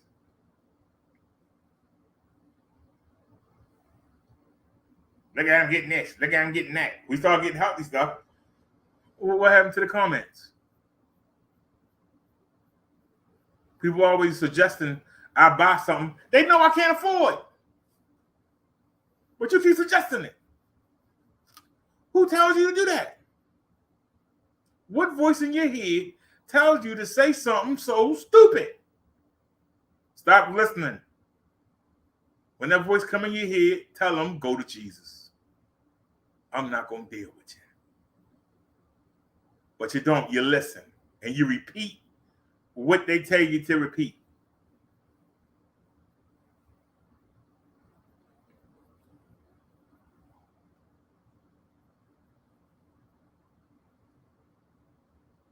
Y'all know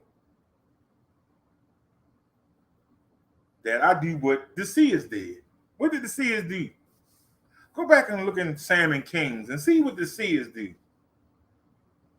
See what Samuel did.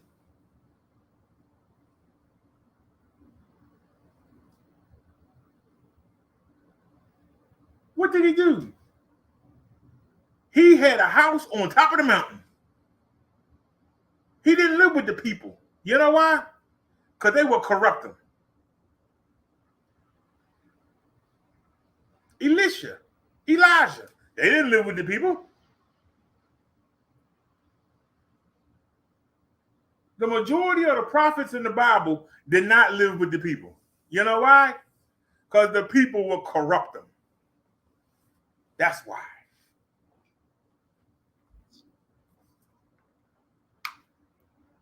I learned from what I read. Did you? That's what I keep to myself. You know why? Because if you start being around people that don't have a heart for God, they're going to drag you down. And they're going to weaken your will little by little and get you to accept things little by little. How did abortion ever get legal? Pressure, little by little.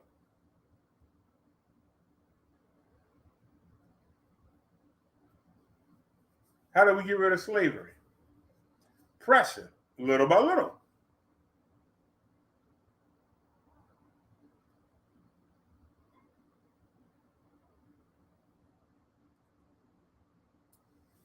When you start being around the wrong people all the time, it weakens your will. I'm not saying if you volunteer at the drug rehab plant, you go down there, you volunteer, you come back home to your life. You don't stay down there 24/7. You stay down there 24/7, you start to feel sorry for the people, you start to see things through their eyes, and you start to wilt, and your will come down. And then you'll see people down there. Yeah, I know that they should have went out there and got high, but you know, this is what it is. Let them come back in. No, you get high, you can't come back. No, you know, it's one of them things, you know. Nope.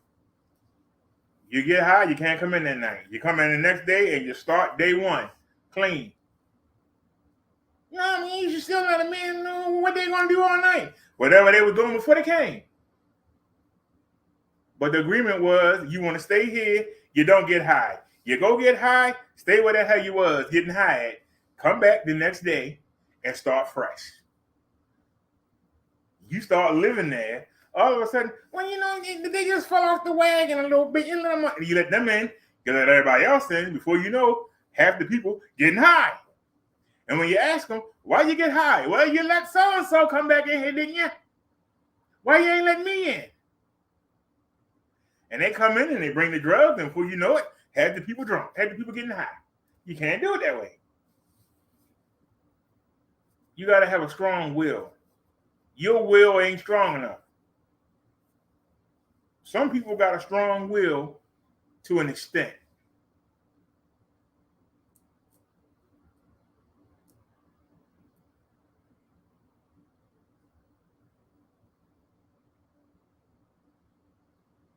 There are some people I know who can't go a day without some kind of alcohol. My stepfather was an alcoholic. I never touched alcohol until my 33rd birthday. And it took a girlfriend who I love who spiked my drink in order for me to taste the alcohol.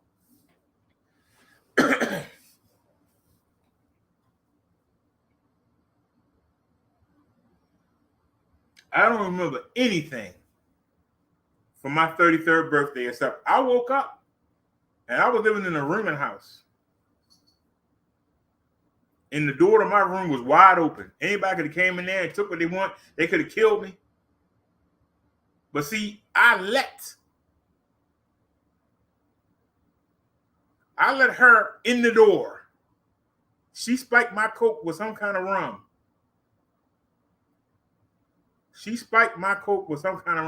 I don't know what she did to me that night. I don't know what she took. I don't know what happened. I don't remember anything.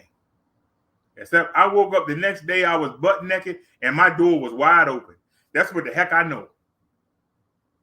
When you let somebody in your life who you know is not walking with God, you set yourself up for pain, embarrassment. Keep these people away from you. Keep them at a distance. When you start to let people into your, especially if you don't know them, but you let them into your realm, you let them into your world, you don't know these people. Some of the greatest horror films, what are they? Somebody came in out of nowhere and just got themselves in with everybody.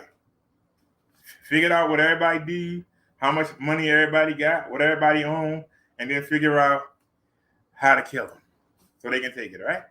How many movies have started that way? The person come in out of town. And the person's so different than everybody else. Everybody flock to him just because they're different. My first video on YouTube got almost 1,700 views. Why? I came in as something different. Y'all didn't know me from Jack. But now you know me, you don't watch. Huh? Ain't that make sense? You didn't know who I was the new sensation.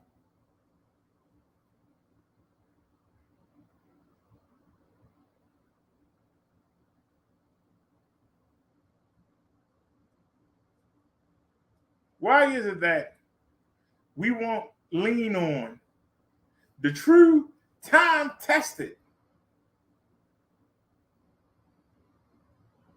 power of Jesus and God? We don't lean on that. We throw it to the side. But we lean on any Tom, Dick, and Harry that come by and tell us something that we want to hear. We lean on anybody that comes by and tells us something that we want to hear.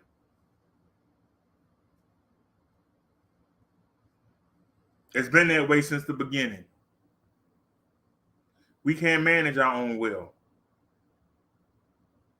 I showed y'all the other day.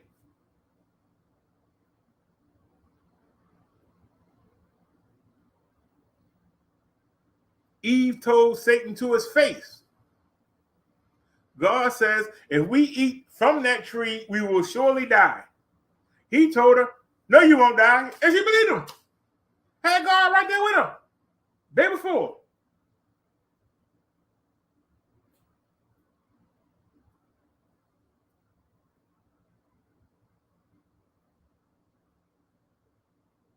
God speaking to the people. They pulled Moses aside. Look, you got to talk to God. We don't want to hear from him. What? He got something to say to us? Let him tell you, you tell us. Jesus been leading them in a cloud for 40 years. led them through all the battles. They got the land of milk and honey. The day before, Jesus had just fought for them and helped them after they cried and begged like little babies. Oh no, the Philistines are coming. He helped them defeat the Philistines. But they ain't stupid. They ain't let them crush them. Why? Because they had to bring them back in there to put you back in line. For those of you who wondered, why didn't he crush the Philistines and the Hebrides and the Jebusites? Why weren't they crushed totally? Because God knew he would have to bring them back to make the people fearful. And that's the point. If he got to make you, it's not your free will. If I got to make you do something, you don't love me. If I got to bargain with you in order for you to do something, you don't care about me. So stop saying you love God and you love Jesus. Because your ancestors had them there with them. The day after he saved them from the Philistines, they told the seer prophet, Samuel, we want our own king. We want our own king, like the Philistines, the king who God just beat up for us. We don't want that cloud around here no more. We want a king that look like us, to lead us, so we can be like the other nations, like the nations that they just beat up day before. They didn't beat them up. Jesus and God did, but you know.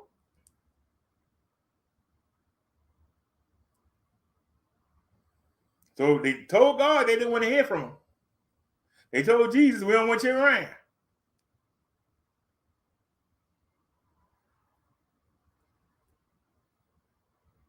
How many times if somebody came to you and said, hey, I want to help you? You said, man, get out of my face. It's no different. You got to go to them now. They're not going to come to you. You got to go to them. You got to want to do it.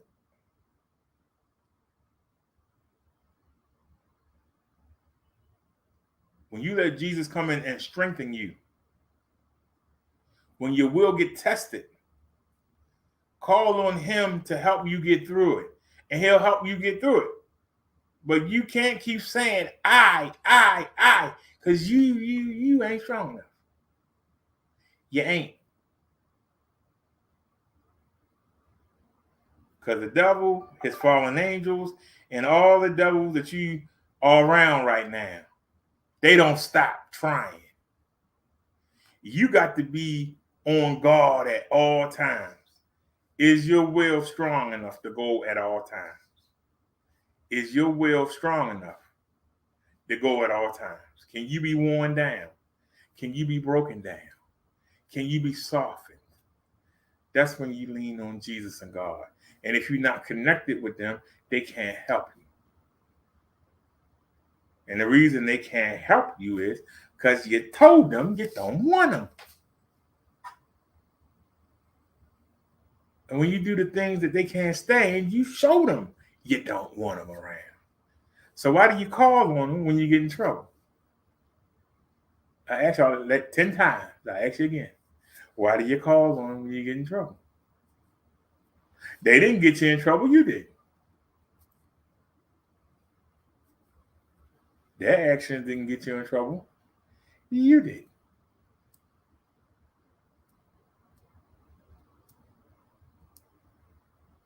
You have to get to the point where you have to realize that if you do have a strong will, you're going to be even tested harder. Everything you do is going to be harder. Everything. So get used to it. There's a reason why it's harder for you. Because I said for the third time, the devil, his demons, and the human demons around you, they never stop trying to pull you down. They never stop. they ain't going to get over it. They're not going to leave you alone. They don't want to see you succeed because they won't succeed. They don't want to see you do well.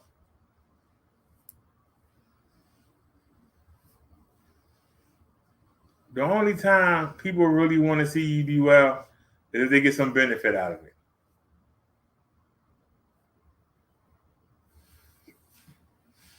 If they ain't getting nothing out of it, they want to see you fall.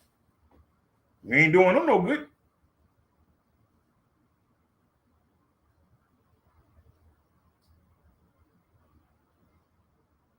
They not getting nothing out of it.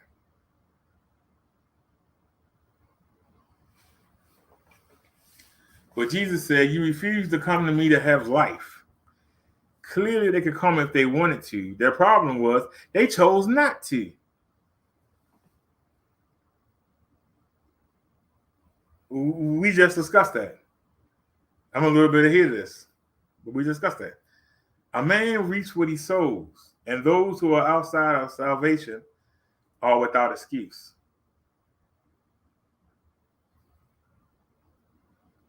I can shorten this up for you real quick. On Judgment Day, when you standing before Jesus and he got that book open, what excuse you gonna give him? What song and dance? How you gonna prance around? What's gonna be your excuse? You ain't gonna have one.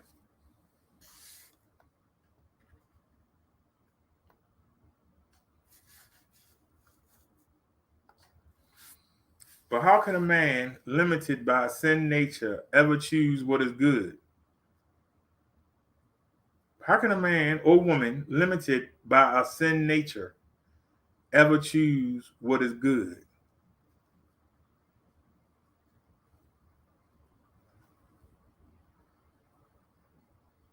Knowledge, faith, and believing in Jesus and God. In my opinion, is the only way. Because y'all know one of my favorite phrases is, it always hurt to do the right thing. How many times y'all heard me say that? It always hurt to do the right thing.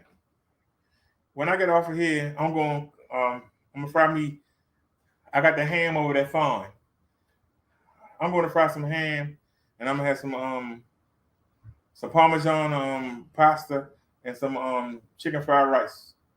I'm gonna mix them together and put some shrimp in there with it, and we're gonna have a nice little feast. But I got you wondering why there's a shirt behind me on this chair. It's a reason for it. See that smoke detector right there? That's the most sensitive smoke detector I ever seen in my life.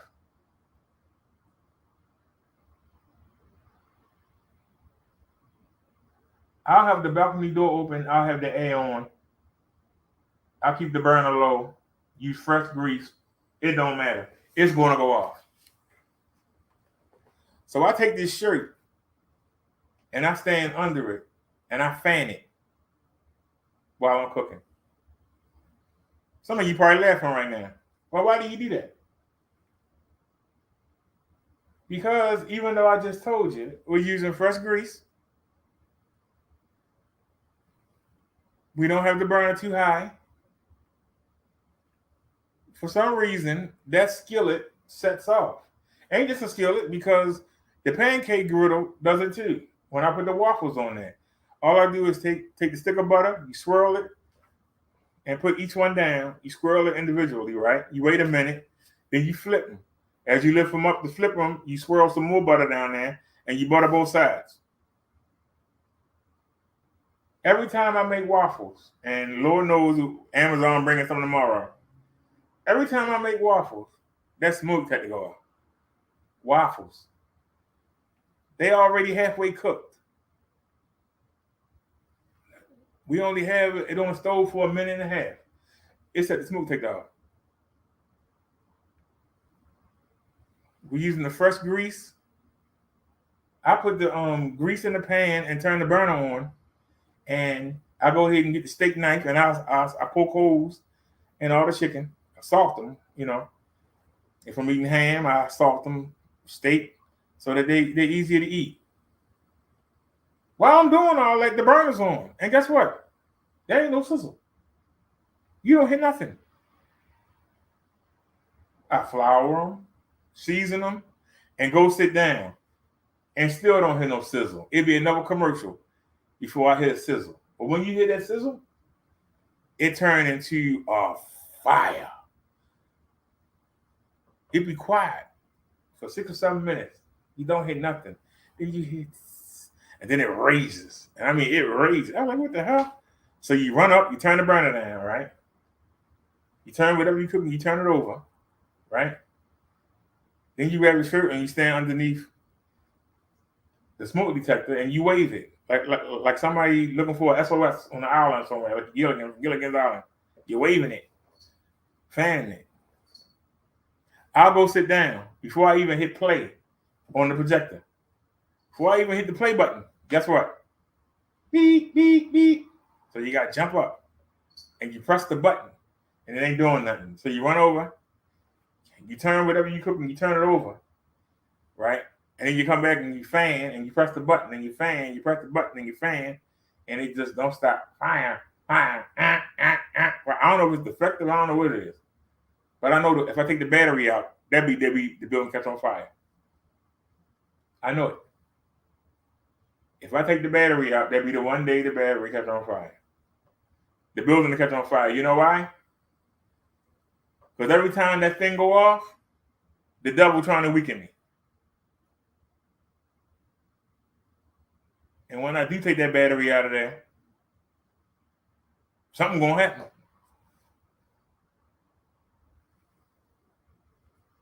You're trying to weaken me.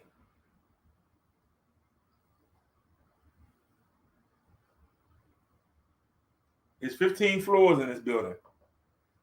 And you think a smoke detector go off, don't get everybody scared and nervous and wake everybody up? See, that makes everybody look at you some kind of way. Makes the devil happy. But then, when he wear you down and you take that battery out and they catch on fire and they don't go off and they had to come in here and rescue you because you sitting there asleep, that's when the devil gonna really have a ball with you. Everybody gonna look at you real funny then. Yeah, look at that idiot. Took a battery out, smoked up. You should have burnt up. Yeah, sorry, scuffed it. Daggone. That much of that thing was going off. He trying to cook. The one day we have a fire, they had to break it in and get him. Hey, idiot. That's what he want. You got to learn. That's what he want.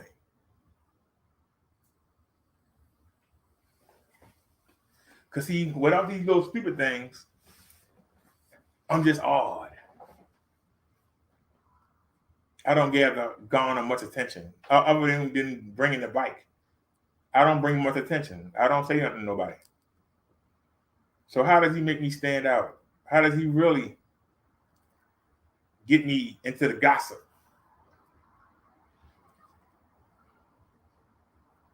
That smoke detector.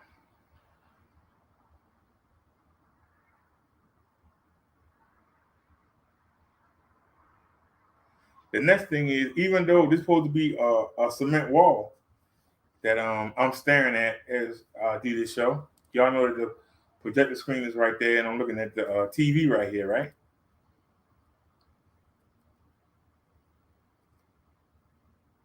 These walls are not thick.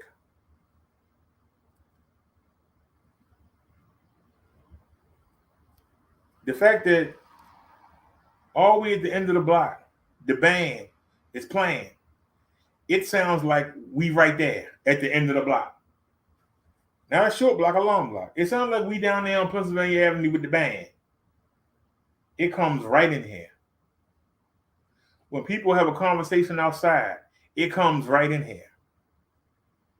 When they playing the music in the low rises, I can turn mine off and just listen to them.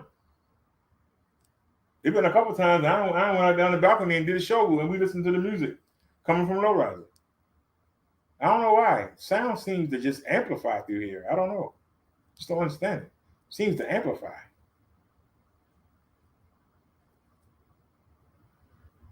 But see, I've never left out of here playing something. I don't know what it sounds like. I've never left out of here playing something. So I don't know how far the music travels. But the security guard said that he could hear a little bit of it coming up the elevator.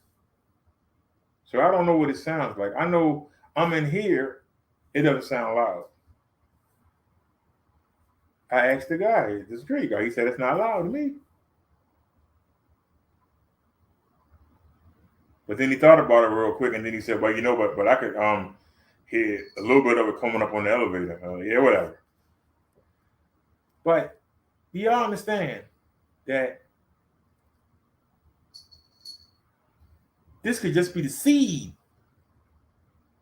Well, he keeps setting the smoke detector off, and he got the daggone music playing. We need to get him out of here. That's how the devil get people to look at you.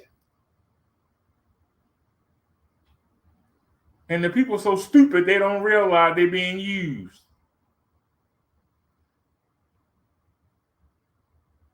So after I spent all that money getting my man cave together, the devil was trying to shut it down. Facts.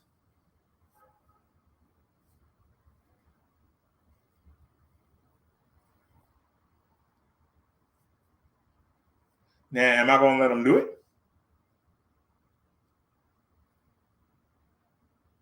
That's the question. Will I start a war with this and feed into his hands? Or will I ignore it and wait and see what he got planned next?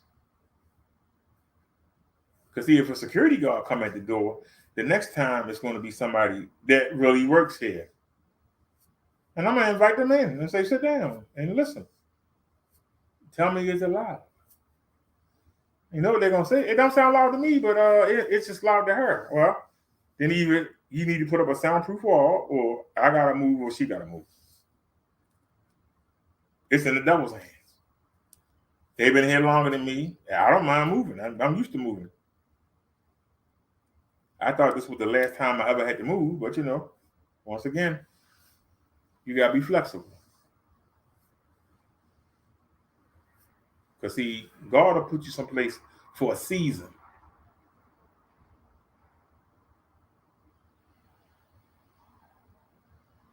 But now we've accumulated so much stuff in 6 months, it's not as easy to move as it would have been when I first moved here. When I first moved here, I could move to another apartment like that.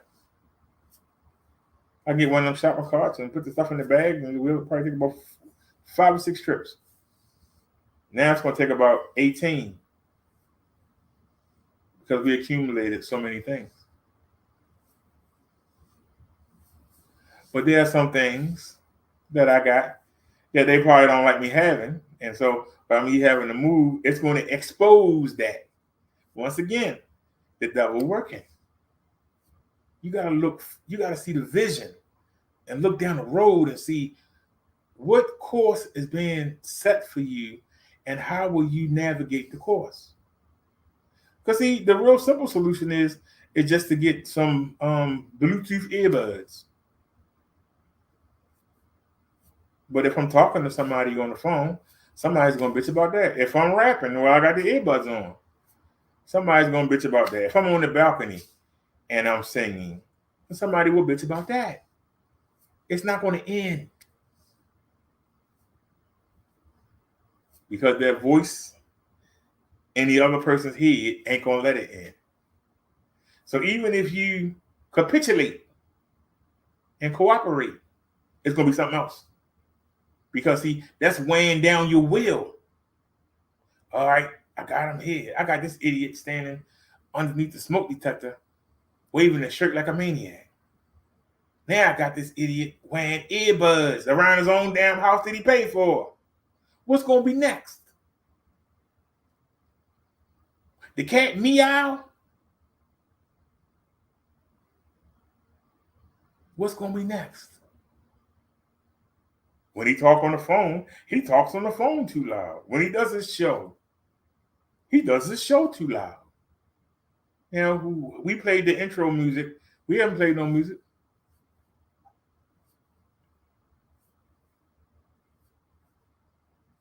And the intro, we had it so low, I don't know if y'all could even hear it. I don't know how good that microphone is, but it's on the other side of the room. It's about 10 feet away. Now, it's a speaker behind the microphone, but I can't use it because it's behind the microphone. That's why I turned everything off against the wall. Everything against the front wall is turned off because it would interfere with the microphone. You get that wee, it'd be an interference. So we did what we could do just to play the theme song, and I'm getting ready to show the video from the bike ride. We need some sound, but we don't want enough sound to get everybody drawers in a tether. Shouldn't say everybody, the one person drawers in a tether. So now if push come to shove, I'll put the headphones on and try to reroute the sound so it don't come out at all. Because see, as the devil's constantly checking me, I'm constantly making them. I got a backup plan already ready. I'm already waiting. That's why I didn't go out there and cuss nobody out. I didn't fuss nobody out. I knew what the devil was doing. He always makes sure. Because the first 2 times, I was about to get in the shower. I was butt naked. Got somebody at the daggone door. This time, I was able to put my shorts on and walk to the door. And I opened. I told the guy, come on in. Now, he was young. I know good and well. The level that we had the music at, if he was in his car, he would not ride around with that level. So I know that his ears, he was like, it's not loud in here. What the hell am I talking about? Well, see, it's like when you ride around with your grandma. When grandma come over or get in the car, you got to turn the music down. And you do it so she ain't complaining. But then when she get out the car, you turn the music back up, don't you? Well, what if you live with somebody 24 hours a day? And no matter what time of the day it is, they moaning and groaning. How you deal with that? 24 hours a day. How do you deal with that? Grandma coming over and having dinner, and she leave, you go back do what you were doing. Grandma, you got to take her to the hospital or whatever. You drop her off. You go back and do what you're doing. When you got somebody next to you for 24 hours around the clock, you disabled, they disabled, neither one of you going ain't damn where. How do you get to do what you want to do? You're paying the same money, but how do you get to do what you want to do? Anybody got an answer?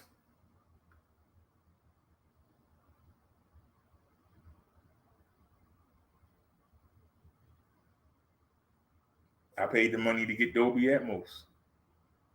It's not my fault they won't spend no money to get a system. But I got to suffer. Is that fair? When you're dealing with living on this planet, it ain't fair. That's what I'm trying to tell you. Take your emotions out of it. Take your emotions out of it. That's the fastest way for you to lose, is to get emotional. Keep everything legit and even. I say, hey, I might lose this battle here, but I'll win it back there.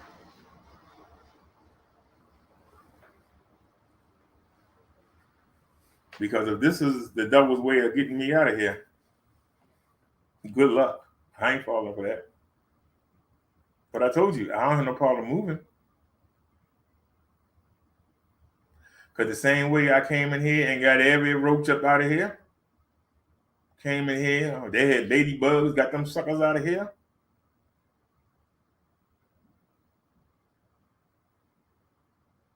Every time a net come in here, it's on bar time. I leave the door open. I don't know what they're gonna do when they get cold. I have to close it. I don't know what they're gonna do. They can't come through the drain. We put bleach down there. They're gonna have to come in when I open the door to bring the bike in. Now that's the only time they come in. And they got 6 zappers to deal with, plus the Martin Surrender, plus the boric acid, plus the electronic devices. Everything laid out. Some of y'all say that's overkill. No, it ain't. But the devil does the same thing. You want to beat somebody, do what they do. He stacks the deck against you all the time. And you like a dummy just wandering in blind. I stack the deck too and challenge them. Do it. Y'all been hearing me for weeks say, the only way he gonna get somebody to come up in my life is to have somebody knock on the door. It's been 2 people that knocked on the door in the past few weeks. It took him a while. It took him about 6 months, but he got it done. It took him a while. I hadn't seen a roach in 2 months. Guess what? I seen 2 babies this week. Well, last week, actually. I seen 2 babies. 2 babies on the back wash of the sink. I killed them. They were easy to kill. Because to get there, they had to go through, I don't know how much boric acid. I don't know how much surrender they had to go through to get there. They was already dying before I even saw them. They probably were just sitting there and came out to die. You know, when they die, they come out and just die. I think they were already dying.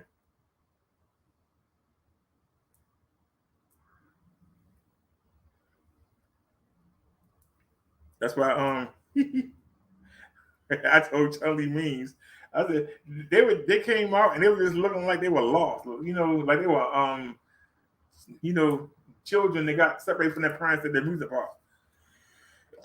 They just look lost. Like they just put the smash on them, flush them right on down the sink drain. Because somebody hatched the nest. And they followed the parents over here, and the parents are dead. So they don't have nobody. They're just wandering around. They don't have no guidance, no leadership. So we'll gladly kill them. They're the easiest ones to kill. But I haven't seen none. That was 3 days ago. I still ain't seen none. I'm kind of disappointed. You know, I'm so used to killing stuff that now I'm kind of bored. That's the one thing about moving here. You know, I'm bored. Y'all will say, what do you mean you bored? Well, I'm not worried about nothing. You was always worried about what you was going to eat. You was always worried about having, I ain't worried about nothing. And then the things that I wanted, I got them.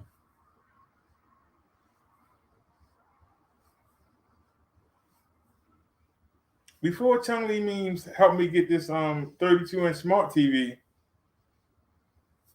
I had the little 19-inch computer monitor, and I had it on the table on the other side of the room, and I was trying to watch it while laying in bed.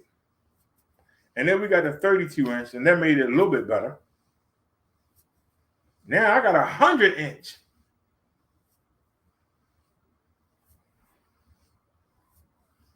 And I watch so many movies and so many shows and so much fighting and wrestling. I'm bored. Sitting here with the Hula Hoop and the Disney Plus and the Netflix and the Amazon Prime Video. And I find myself watching the scam baiting videos because that's what I watched when I didn't have nothing. It's like I'm back the way out. You know what I mean? It's like all the new stuff and wore off, you know. I will admit, though, I watched Cobra Kai. It started off sorry, but it ended good. If y'all ain't seen Cobra Kai, go check it out. The new season of Cobra Kai, you gotta check it out on Netflix. It heated up. It just started off slow and it seemed kind of silly, but then it came together. It was good. I hate to say it. It was good. But see, I'm not like y'all because I get into the shows.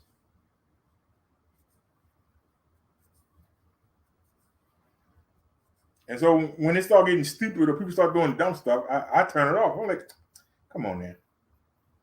Because I'm invested in the people. If I didn't, didn't care about it, it's something different. But I get invested. That's why I like shows where people competing. But they trying to do something. They trying to better their lives. Getting the opportunity. Whether it's Project Runway or Hell's Kitchen. Where people know they go on them shows, even if they lose, they're going to win because somebody's going to pick them up. Even American Idol. You might not win American Idol, but somebody might hear you on the show and might want to work with you. That's why I be getting irritated. People get mad because they get sent home. Like, man, you getting a head start. Who the woman is saying you're going to love me? She got sent home early. Look how much money she made.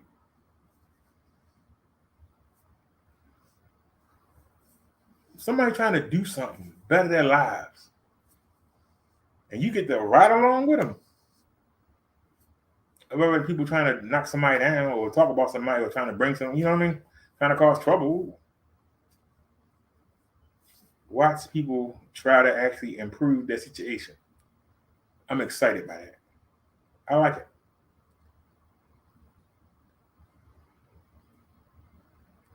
Go back and look at the first video that I have. Look at the hats behind the wall.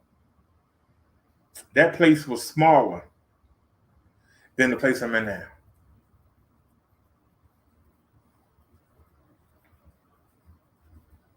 But go look at that place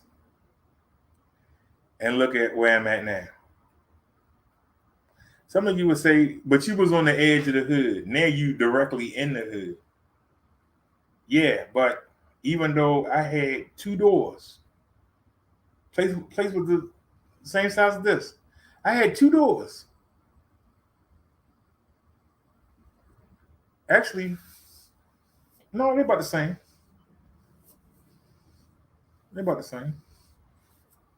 If I open that door and close my eyes, and I did one time, and luckily it was some kids, they didn't take much. But I couldn't do that. I can leave the door open 24. So what's somebody gonna do? Be Spider-Man and climb up on the balconies? Surfing. We actually got a nice view. And I'm glad I'm on this side of the building. Because if I was further down, this building would block the view that we have. And if we were further up, we wouldn't be able to see the backside so well. So I'm happy where I am. I know the devil ain't.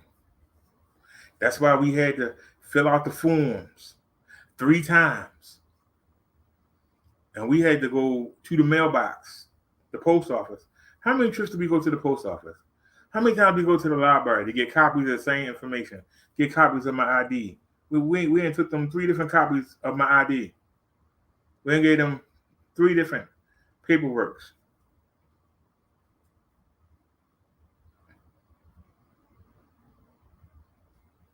We had to go through all of that. After waiting 7 years, we had to go through all of that.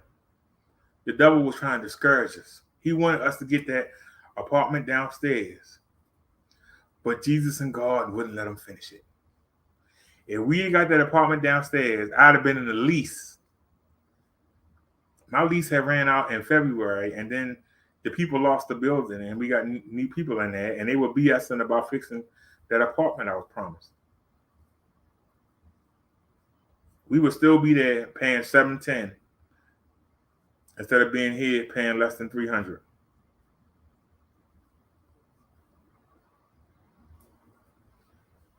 And people would ask me, come in the chat, did you get the apartment downstairs yet? Did you get it yet?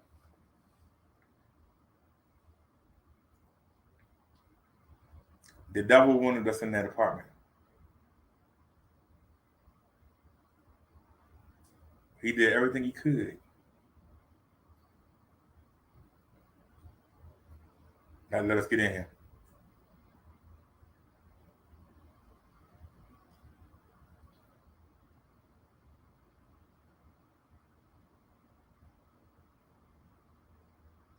And so I figured out how to deal with the smoke detector. Now I got to figure out how to deal with this lady next door. It's always something. When that get done, it'd be something else. God asked me 4 times, why do I bring the bike inside? Why do you give a damn why I bring my bike inside? Why are you in a damn power chair? Get your ass up. Pardon my French. Get up off your butt and walk around. Get up and ride around. Do something. Remember what I'm doing. Why the hell are you worrying about what I'm doing? Because we're not going to do anything, but we worry about what the next man doing. That's why we don't get nowhere. That's why we don't have nothing. Why we don't own nothing. We too busy worried about what somebody else doing. Instead of worrying about what we doing. We'll sit around and talk about what the man on the corner doing. Instead of focusing on what can I do right now? How can I make my situation better? No, I'm worrying about what somebody else doing.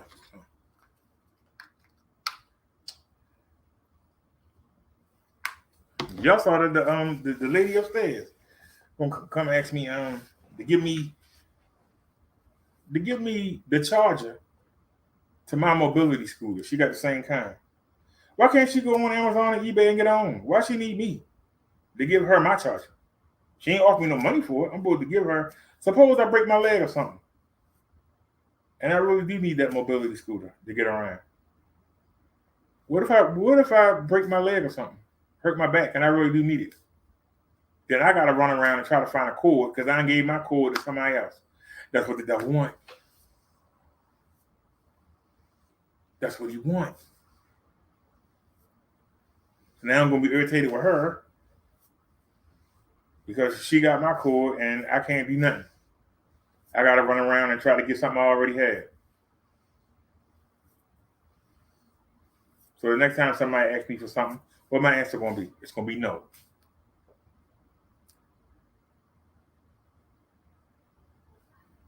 That's how the devil gets you.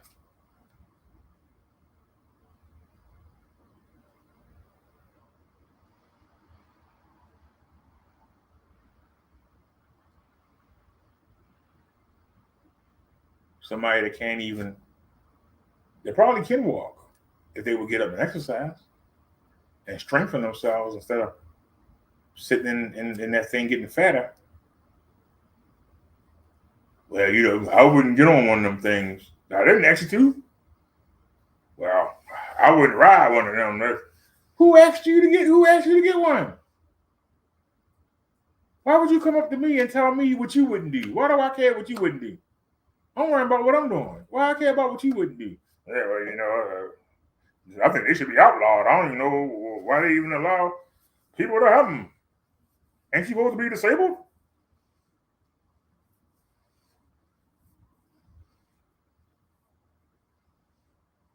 Why does disabled mean you crippled?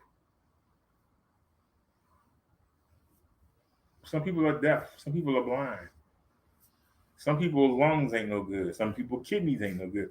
Some people's hearts ain't no good. You don't know what's wrong with somebody until you ask them, but you don't ask them. You assume.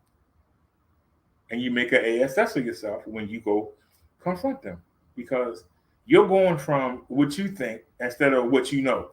That's why I told you, we don't deal with what I feel and we don't do with what I think. We only deal with what you know. We lost a lot of followers when I took that philosophy. Don't tell me what you feel. Everybody got feelings. What make your feelings better than anybody else's?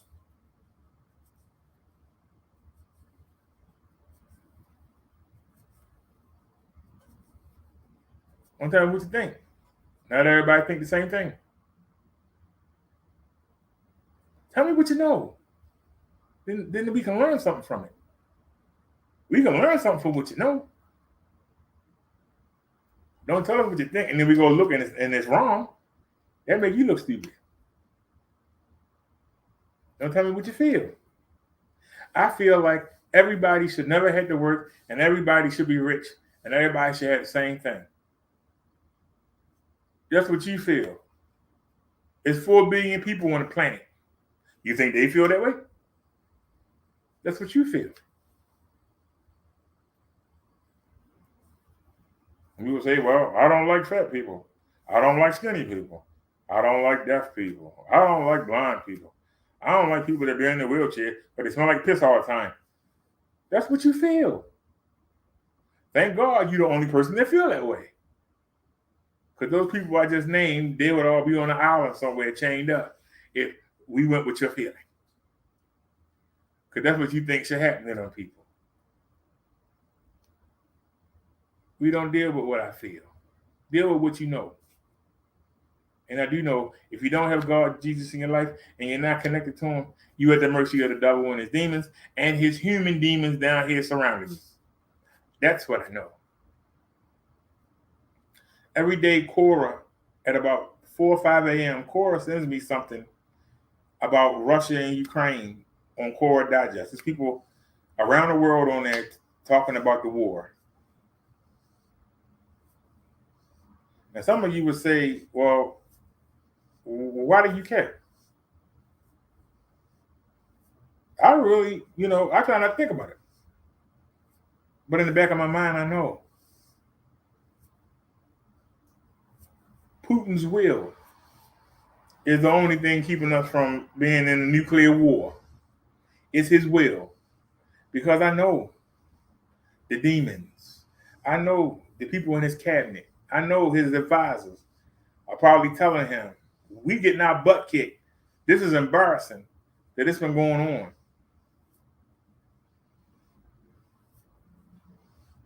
Y'all realize that this war was going on right when I started moving in here.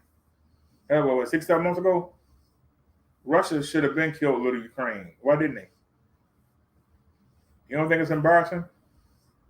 You don't think he want to nuke them? But if he drop a nuke on Ukraine and it hits anywhere, any of the effects are felt by any of the NATO countries surrounding it, we got World War III. You can try and put it out your mind all you want. We got World War III.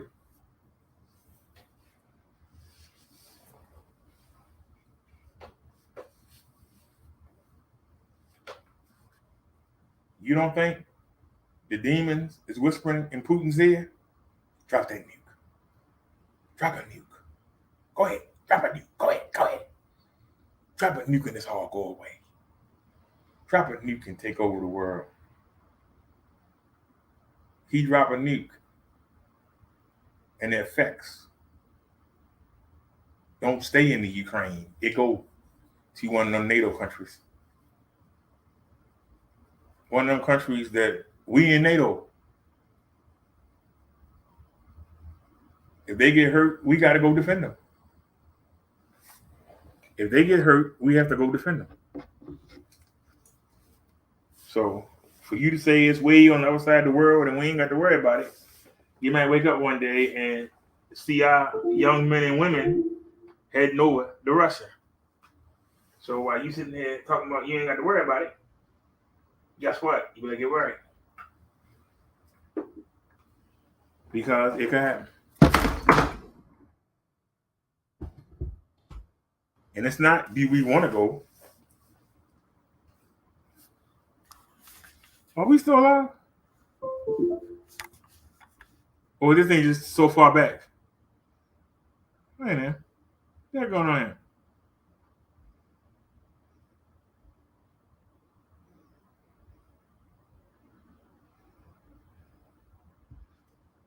No, this is Obama phone. I'm trying to get the chat together. It's showing everything but the show. Now I can see the chat because the phone been died. That's why I put it on the computer charger. Good night, Tony means it is late.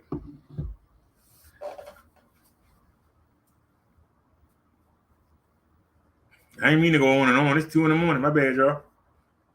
I thought I'd come on here for like 20 minutes and come off. I haven't been on here. It's there going 2 a.m. I guess we'll hear about he doing his show late. That'll be the next thing to fuss about, right?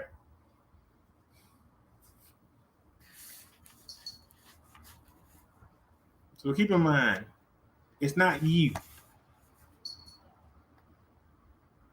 Stop saying what you gonna do.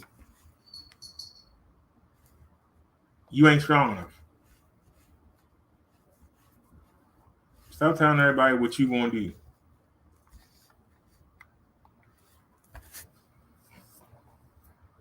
Back about this. See, I need a shade. I was gonna do the show wearing the face mask.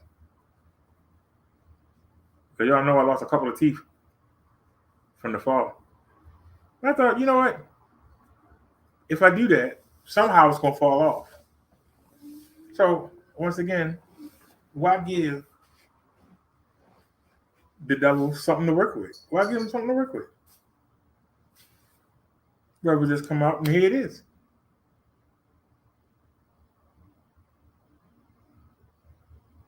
Now he can't work. We'd have been in the middle and something just would have came flying off for no reason. Everybody would have been like, oh. Well, guess what? Do it from the get-go. You ain't got to worry about it. You ain't strong enough to do it by yourself. You're not strong enough to do it with your friends. You're not strong enough to do it with your family. You're not strong enough. You need Jesus and God. But you got to go to them. That's the hard part. You got to let go. Human beings, we think we know everything. We don't want to let go. We want to be in control. We don't want to let go.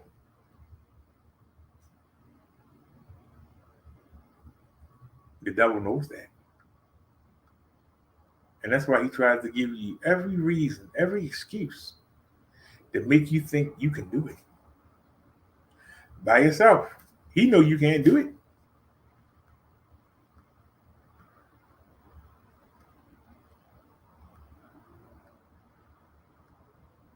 He can't stop what he's doing. He's locked in. But you're not. That's the difference. You're not locked in.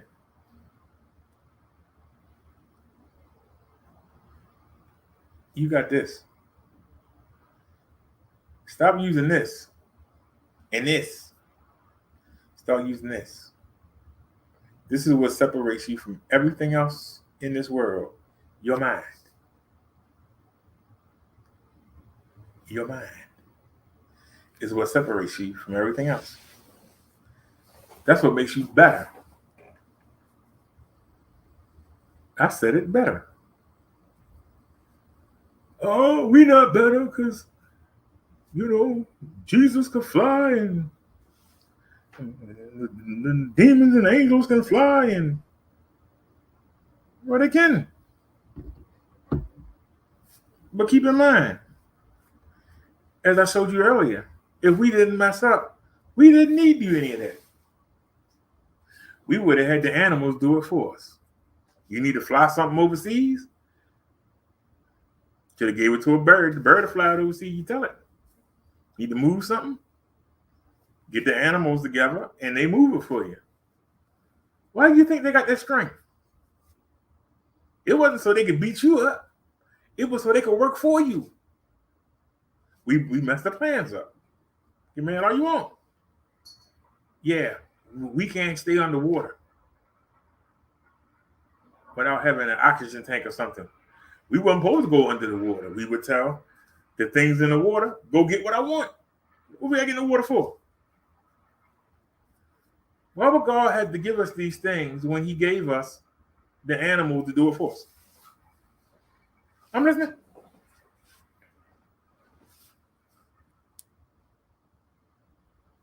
I believe if Adam and Eve was having a cookout or something and it started raining, they could tell the rain to stop.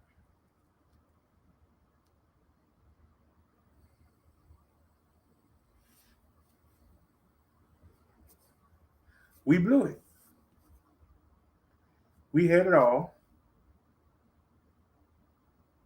Yeah, this had left-sided. No, we can left-sided. Is he more left-sided now? What the hell? Yeah, we're gonna get a new hat. I've been lazy about going on the website. We need to order a new hat. We need a new minister hat. Don't look as bad as it did. It's still leaning. Probably had to get a new hat. That's all. I had to go there. UFC. What is it? ULC. I think it's ULC. We'll go ahead and get that done. I need to put some contact lens solution in my eye because I noticed that I'm getting some sleep in it, and it irritates you when you wear contacts. Having sleep in your eye. It's late. I guess we could. Maybe we can show the back half of the video. How about that, y'all? We can show the back half. When I come out the market, let's do that. And we can end this. So this should be us at the market. We'll just show the ride home. The market, cause now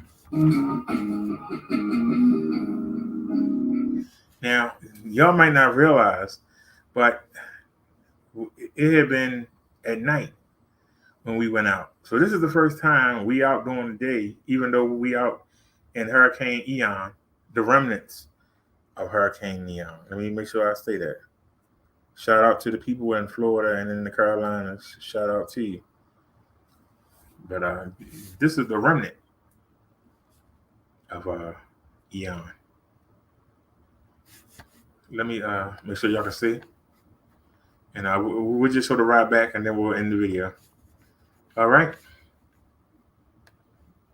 For those of y'all that's still rocking, I appreciate it.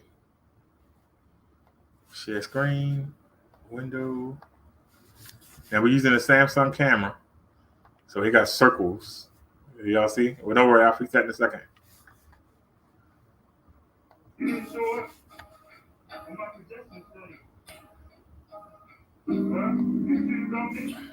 See? It's circular. Let's see. There I am. Now, on the ride over,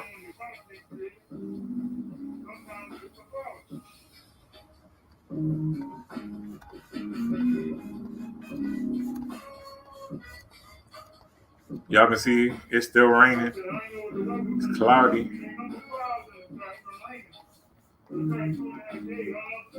But I tell you, I'll take this part of the hurricane any day.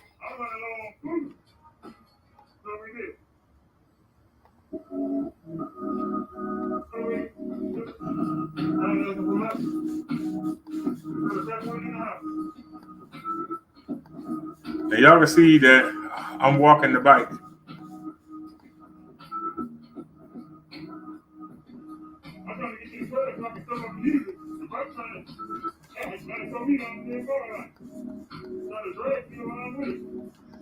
Now we're going over here to the curb. See the curb right there? I want y'all to watch.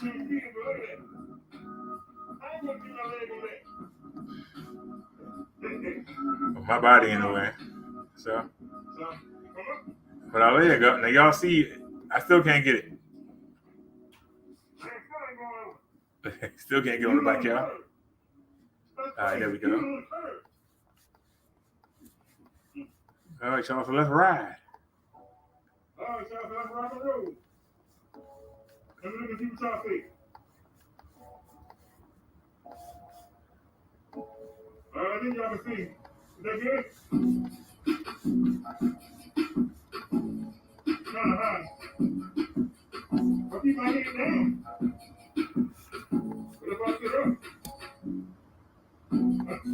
I gotta get used to the weight. We trying a lot of weight. Let me see. Can y'all hear this? I hear the brakes wheel. All of them working. I ain't working. All I'm saying, all of them working. I ain't complaining at all.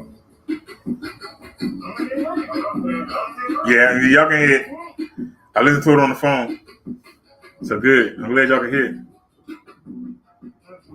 The microphone picking it up.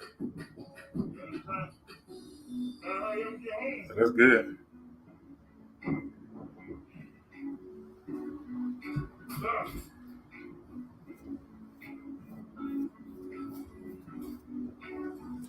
Y'all seen me right here before. I want y'all to see me in the back neck. We almost got hit right there. Y'all see it?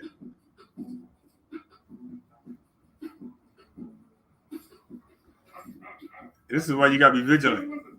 Now see, the ambulance, this is a high rise like mine.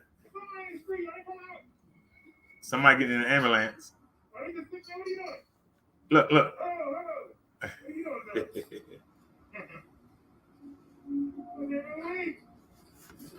Just because you're in the bike lane don't mean you're safe. So we'll speed up. All right, now we're going into the back neck.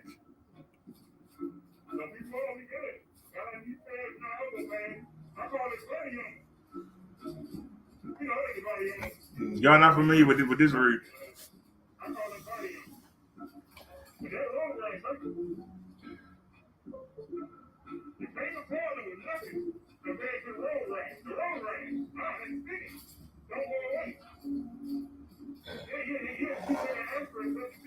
That's the truth. That stinging don't go away.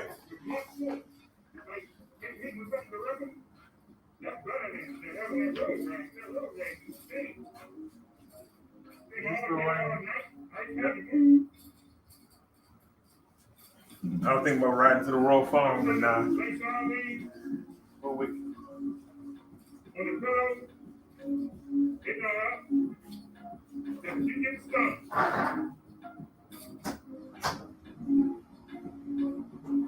Oh, still got some left.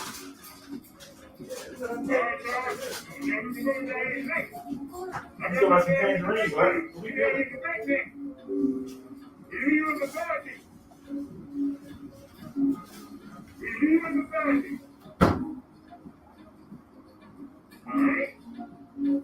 Okay, that's a blanket. Changing the battery. Y'all see the train tracks over there now.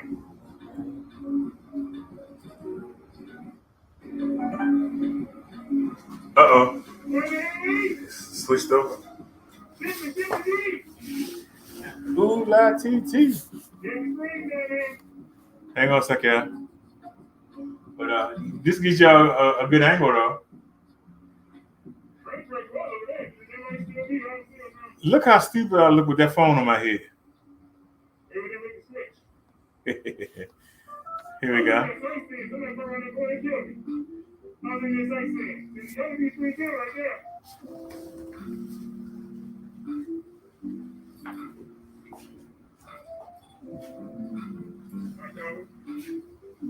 Yeah, let me turn this down some.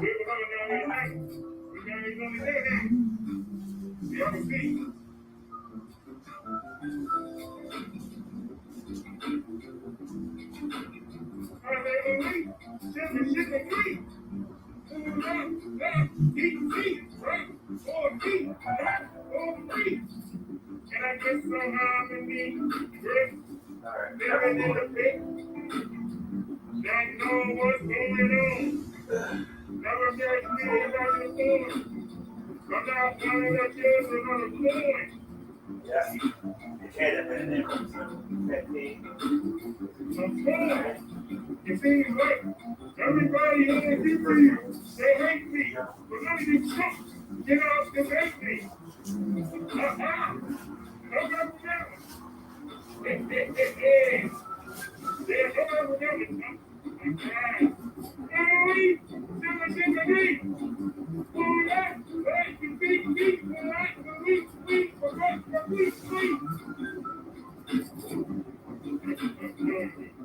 That everything?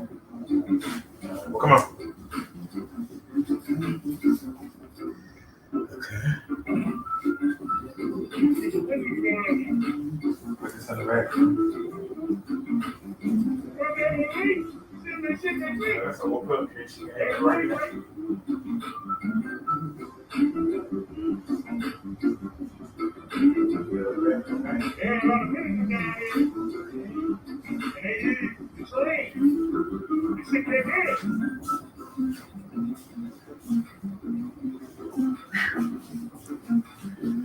All right, they're going to the kitchen. That's a kitchen rag. And what's this? All right,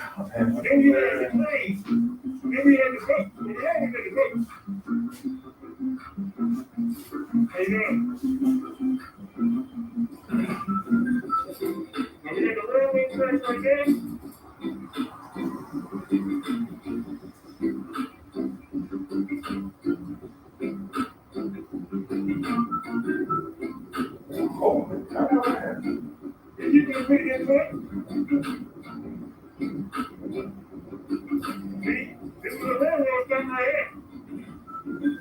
You want to travel? You can get hands in it. They were loaded on the horse. They loaded on the truck. You know, we got cars. There's an old train right there. There's an old girl right there. That's an old girl. So you got a trailer back there, an old trailer. There's a train. Don't fall in the river.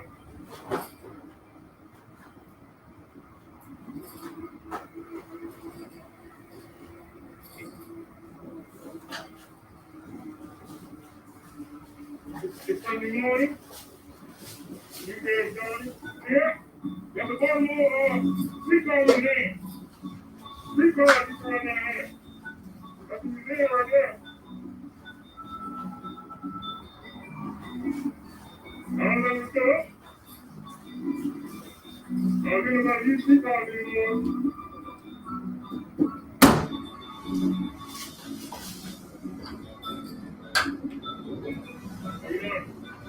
They ain't calling no bus over working. They say it's gonna be just busy for staying in the line. I'm okay. You gotta work over.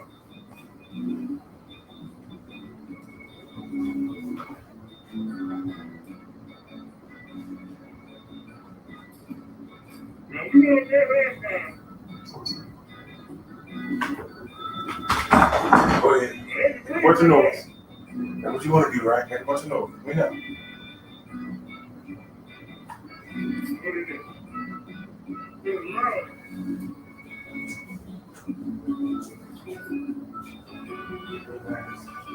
Don't get me over that way. That's the train right there. So go this way. Okay. What else can you do? That everything? I think that's everything. All right. Daytime, you can't see that.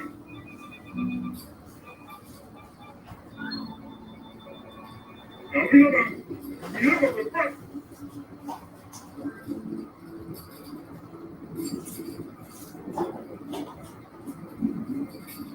Who did you want to sleep? Now we look I'm in the sound yet. You can't hang with me. That's all of us. I think we're the wrong way. All right. Sorry about that, y'all. I think we're the wrong way.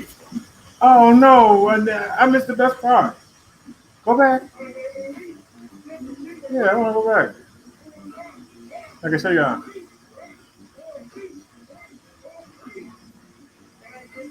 They got something hiding back there. Look.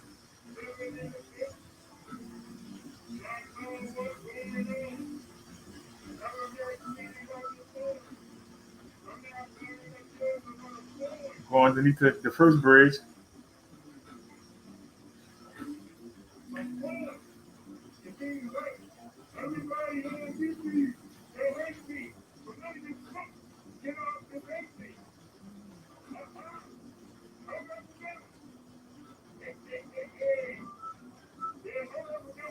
There's the second bridge.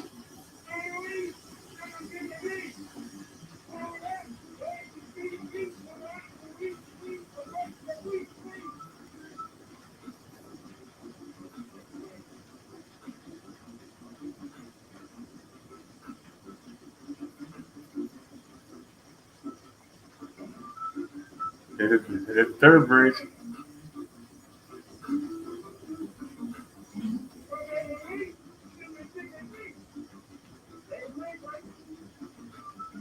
Yep, there are the tracks right there.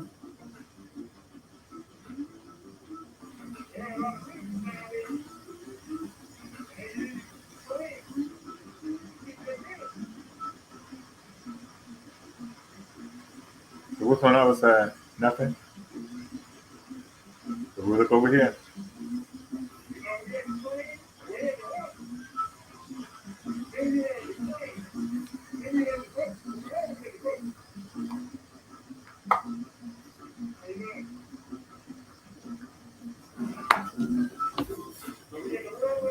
how long this road is. See the sidewalk over there. The stream is over there. Uh-oh, car just rolled by us. We're on the wrong side of the tracks.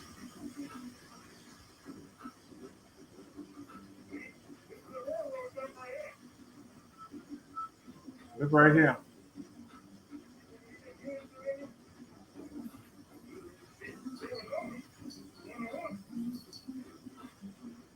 See, it's a railroad. This was an old railroad stop back in the day. People used to travel and get off the railroad. And then you had the trucks and stuff pull up. Somebody hiding something back there.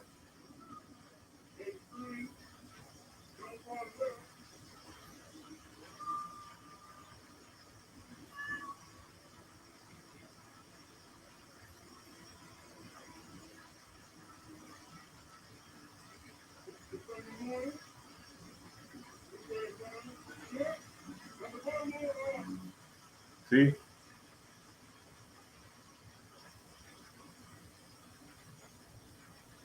This used to be the old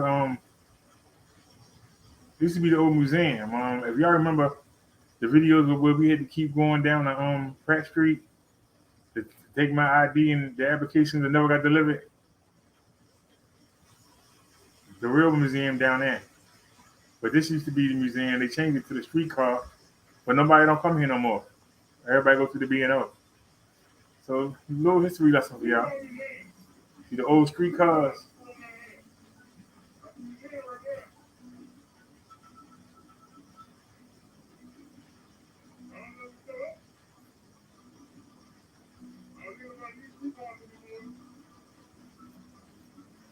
This is the bridge that we kept getting lost on right there.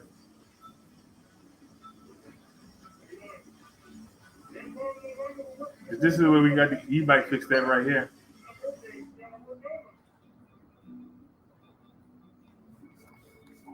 Now there's the taxi bridge right there. Let's back up a little bit.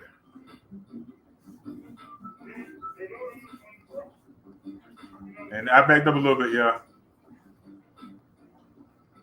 So y'all saying why'd you back up?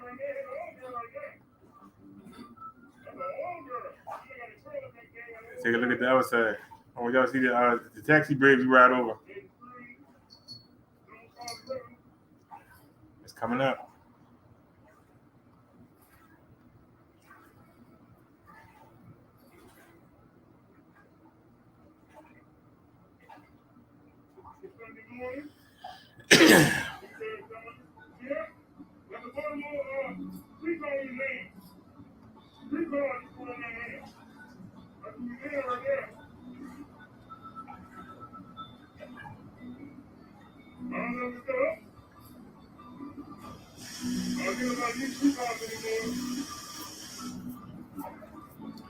And when y'all see me ride over the taxi bridge, this will be looking down at.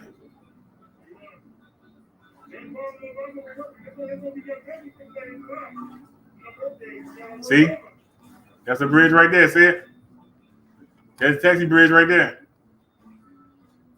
So when y'all see me on this bridge, this is what we riding under. See, I got two parts to it, see it? And this is what we riding over. Giving y'all a history lesson here. So we got we got 83, we got the light rail, we got the train tracks, all that right there. Y'all can see it.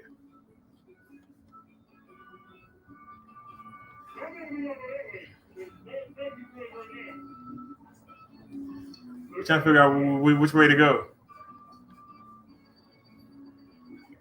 You see, we could have went straight, but the taxi bridge over here. So we want to go in the direction of the taxi bridge. We go this way, we're going away from it.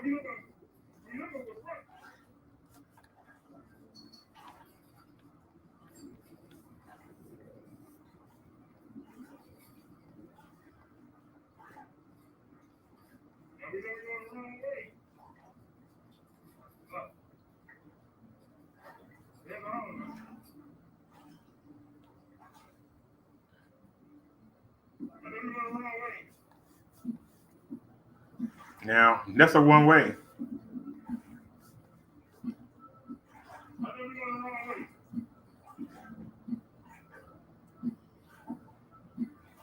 We on Maryland Avenue. Maryland and East Oliver.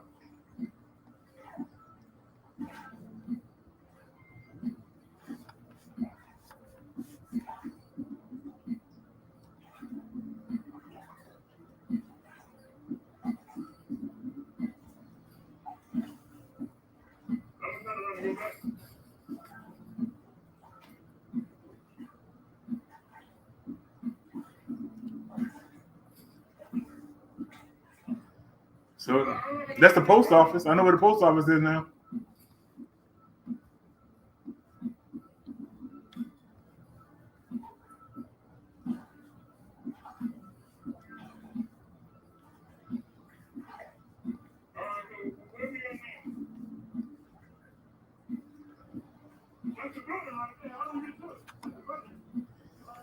Now this the high rise that we go out before we go on the taxi bridge.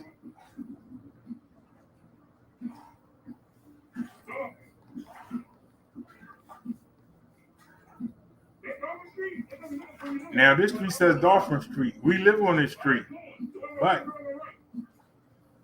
it merges and becomes Dolphin Street.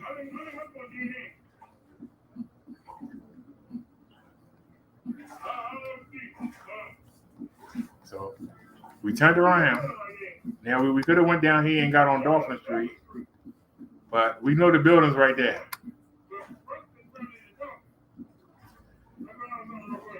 So we got here.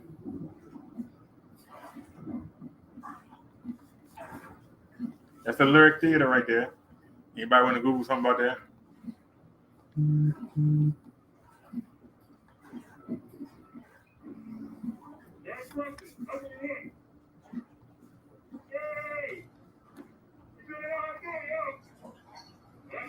Now y'all remember that this is a theater where we had to stop at the other night. We came around that side. So now you make the right. Now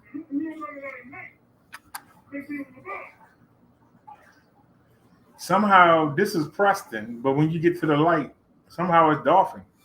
Somehow they merge.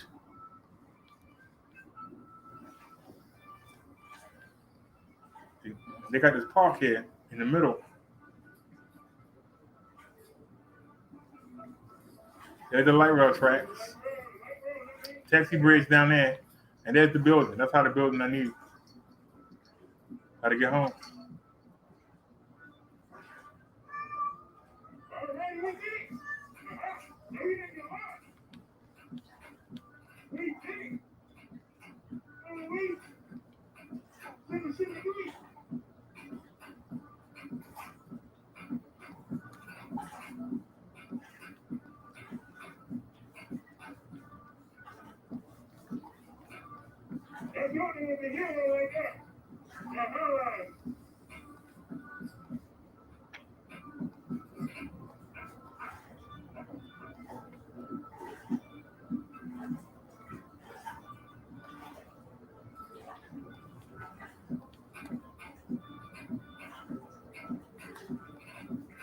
All right, y'all, we almost done. We almost to the house. And then I'm gonna let y'all go. It's late.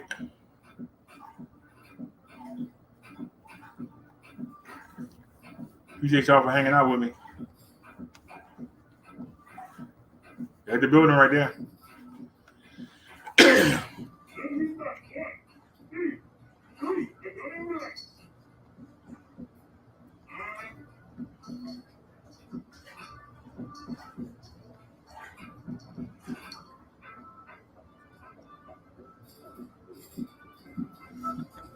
Just see the Twin Towers.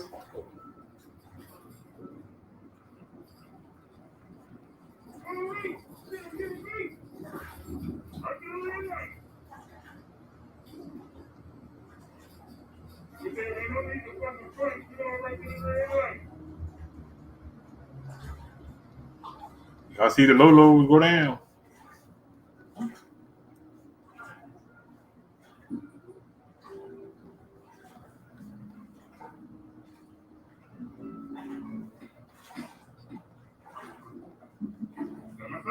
That was my song.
That's crazy.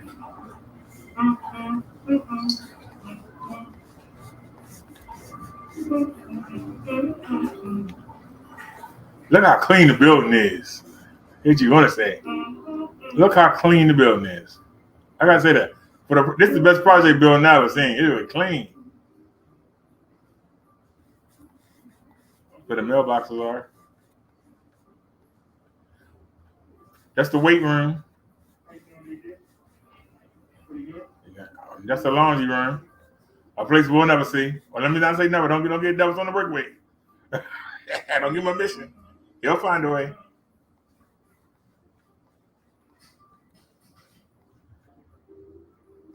No.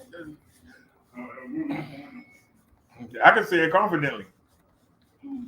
We will never use that. Let me not say it. Well, we got two of them. I mean, if he can break both of them before we can get another one, I mean, that'd be the only way I ever used it long as downstairs. He had to break both of them. I don't think he that good. Yeah. Don't give him nothing to work with, though.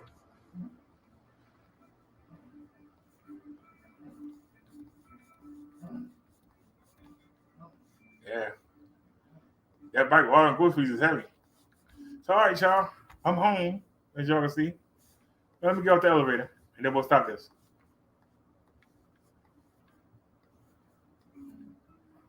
That's the door right here.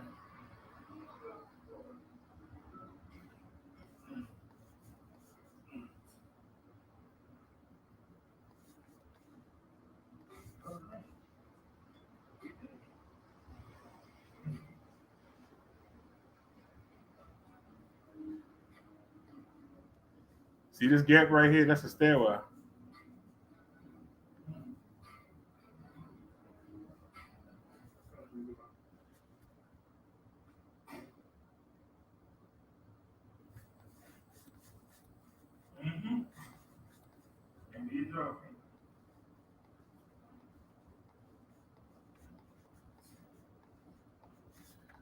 Sorry, y'all. Let me get out of here.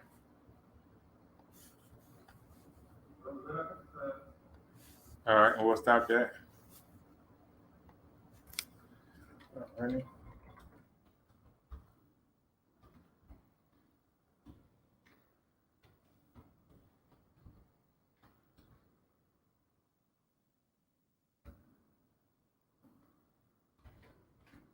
I think.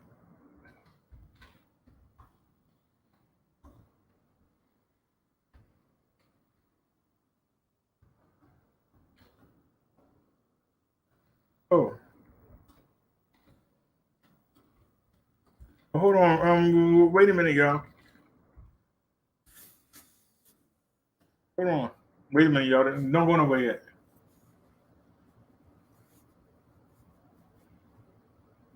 I need to show y'all something real quick.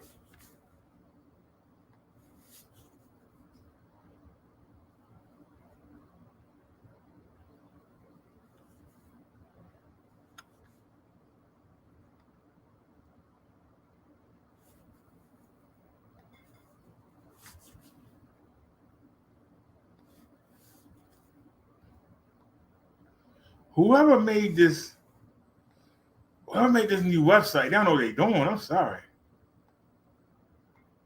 I don't want to say it. They don't know what they're doing.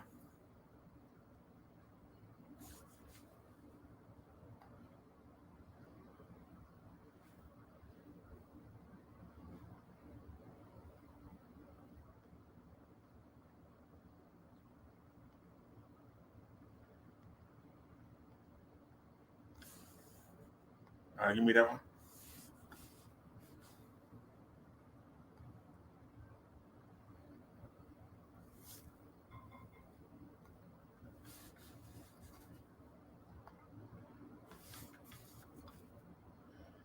All right, let me bring y'all in. All right, y'all.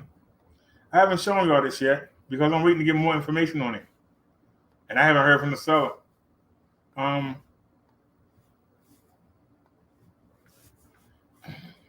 they came out with this new e-bike. You ask me, it looked like the Brady girls.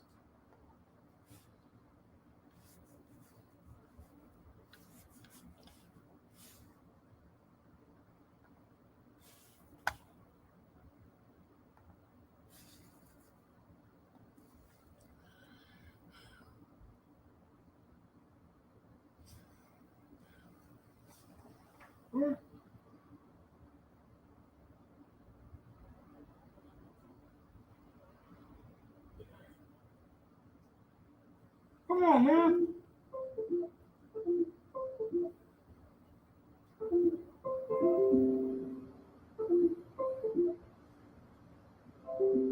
I said deny, and it's still giving the information. Well, all right, y'all. This is the newest bike from Pass Select. It's called the Pass Select. It's called the Climber. The Pass Select Climber 3.0. Hey, whatever.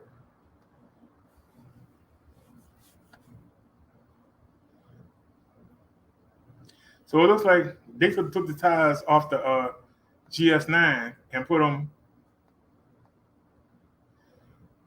on, and the motor is supposed to be high torque. It's supposed to help you climb better.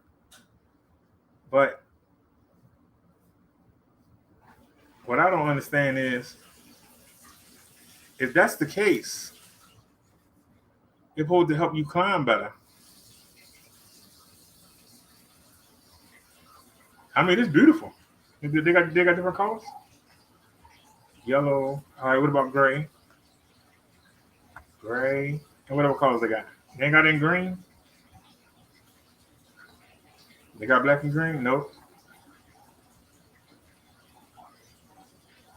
I'm sorry. It looked just like Jan and Marsha, but streamlined. It looked just like Jan and Marsha. 2,100. I have a $400 off coupon. Let me do something real quick.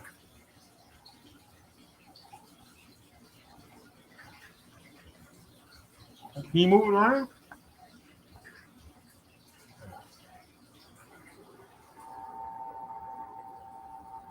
Oh, wait a minute. Go back. What are you doing?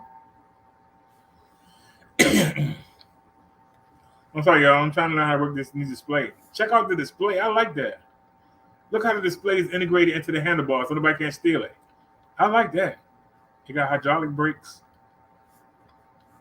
You got full suspension.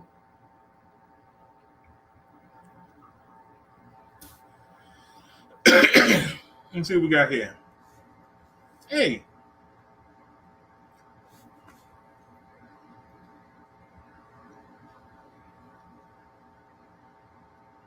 whoever designed this website need to be slapped. I'll say it to that face. Can I blow this up? All right. It's got a Bafang motor with a 750 watt peak. I don't believe it. They did it again. They did it again. How could they do it again? Now, see, it got a small controller with overheat protection. That's what kept happening to Marshall. Marshall kept overheating, y'all. But look at this. They did it again. The biggest mistake they made with the GS9, the Jan Brady, they didn't give her a 750 watt motor. On Marshall, they gave it the 755 motor, but something was wrong with the controller that they gave it.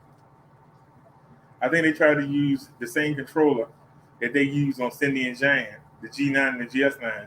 They tried to use it on the GS9 Plus. They couldn't handle it. So supposedly they fixed it. Okay.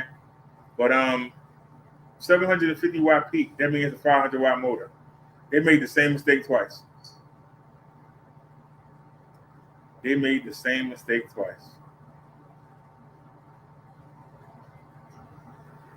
So what makes this different? Except for the display being embedded in the handlebars, what actually makes the bike different?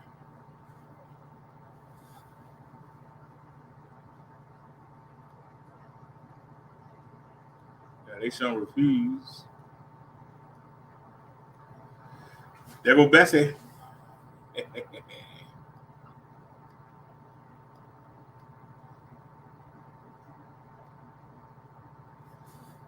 If I knew how to install these, I'd love to put that. It wouldn't fit anyway. Here we go. A rugged electric mountain bike you can take anywhere with 3-inch fat tires, front and rear shocks, Bafang motor to flatten the rough stuff. Okay. The Climber is our most user-friendly and affordable e-bike in the Peselec family. Thanks to the 750 watt peak hub drive Bafang motor, you'll get an easy going ride with plenty of power to boost you up those tough hills. I told them that Red Bike and a couple other bikes tell you about the peak of the motor, but don't tell you what the nominal is. This bike can peak to 750 watts. It can't stay there. The peak should be 1100. It should be 1,000 to 1,100. It should not be 750 watts. The peak should not be 750 watts. So they made the mistake of putting the same 500 watt motor. I just don't understand it.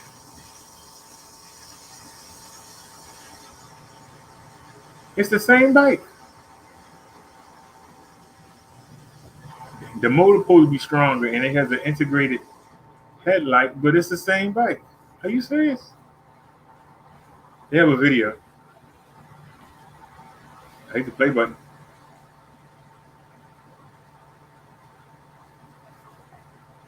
It ain't do nothing. They put a video, it didn't work.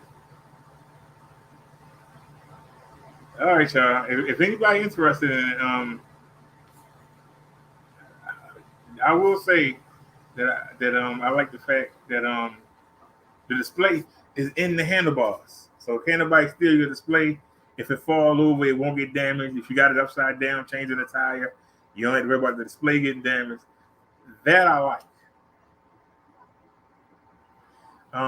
But it looks just like Cindy and Jane, and it don't have the power of Marshall. It's like everything that Marshall was but with the motor of Jan and Cindy Brady. It got the power. It got the look. It got the tires, but they still gave it the same 500-watt motor. I don't know what they was thinking. And I told the seller that. That's probably why he got mad and ain't said nothing back. I told him, you made a mistake putting a 500-watt motor on the GS9 on Jan. I told y'all I thought that the black and green Jan was the sexiest e-bike ever made. I've gone on record saying that. The one thing that killed it was they gave it a 500-watt motor. Well, this Climber supposed to have more torque, but it's still a 500-watt motor. So yeah, it's a Bafang. Bafang's a big name, but it's still a 500-watt motor that peaks at 750. It might have a little bit more oomph to it, but it's still a 500-watt motor. And I'm not paying $2,000 for no 500-watt motor. I mean, you can get a bike for under $1,000 with a 500-watt motor. So why would you pay $2,000 for a 500-watt? I don't know what they be thinking. See, they overseas. The people over there are 140 pounds, 150 pounds. They get on these bikes and they fly around. But us fat Americans, us fat people in the UK, we get on these bikes and we not impressed. Just like the other day in the park, we were coming through the college. That college student came through. He wasn't but 130 pounds. And he was on that scooter. We couldn't catch him. That scooter had smaller wheels, meaning it had more torque. And then the guy riding it was half my weight. So it was easier for the scooter to pull him along. And they don't understand that. We big over here. A lot of us over the 200-pound mark. A lot of us. We get on these bikes. And, they ride them over there. They all skinny. And they shoom. We get over here. We just cruising along. I can't get them to understand that. I just cannot get them to understand that. You can't make, if you want to sell a bike in the US or the UK, you got to make it for the people, not the people where you live. They eat rice and eat with chopsticks, and we eat meat. We eat pasta. We eat ribs. You can't give us no puny motor and think it's going to carry our fat behinds around. It might carry them no behind people over there around. It's not going to fly us around. We're not going to be impressed. Somebody that's light will be impressed. Somebody that's heavy, over 200 pounds, we get on that bike, it's not going to take off. The skinny people are going to leave us. If you ride this bike with your children, you won't see them. It will smoke you. Because they only, 100 and something, you 200 and something. So some of your kids is only 70, 80 pounds. They get on this bike, they gone. I can't make them understand that. They call this the Climber 3.0. It looks just like Marcia without the 750-watt motor. They were actually taking a Jan and put fat tires on it. They took a Jan and put fat tires on it. Same shape, look the same, don't it? They basically, what they did. And those tires ain't 4-inch wide, they're only 3-inch wide, but that's better than 2-point wide. Tires are fat. Full suspension. But if anybody interested, I have a coupon that's $400. I can get you $400 off it with my coupon.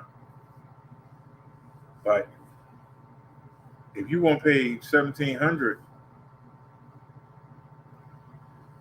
to get that, I got a coupon for $300 off for the GS9. I think I can get you that for $1,599. So would you rather have the sleeker, slimmer bike with a little more oomph, or would you rather have the powerhouse GS9 Plus? It's up to you. Let me know. I got the coupons. If anybody interested, hit me up in the comment section, and I'll drop it. So, all right, y'all. Andre, get out of here. Y'all have a good night. Peace, everybody. At 3 a.m. Thanks for watching, and we are out. Thanks for watching, everybody.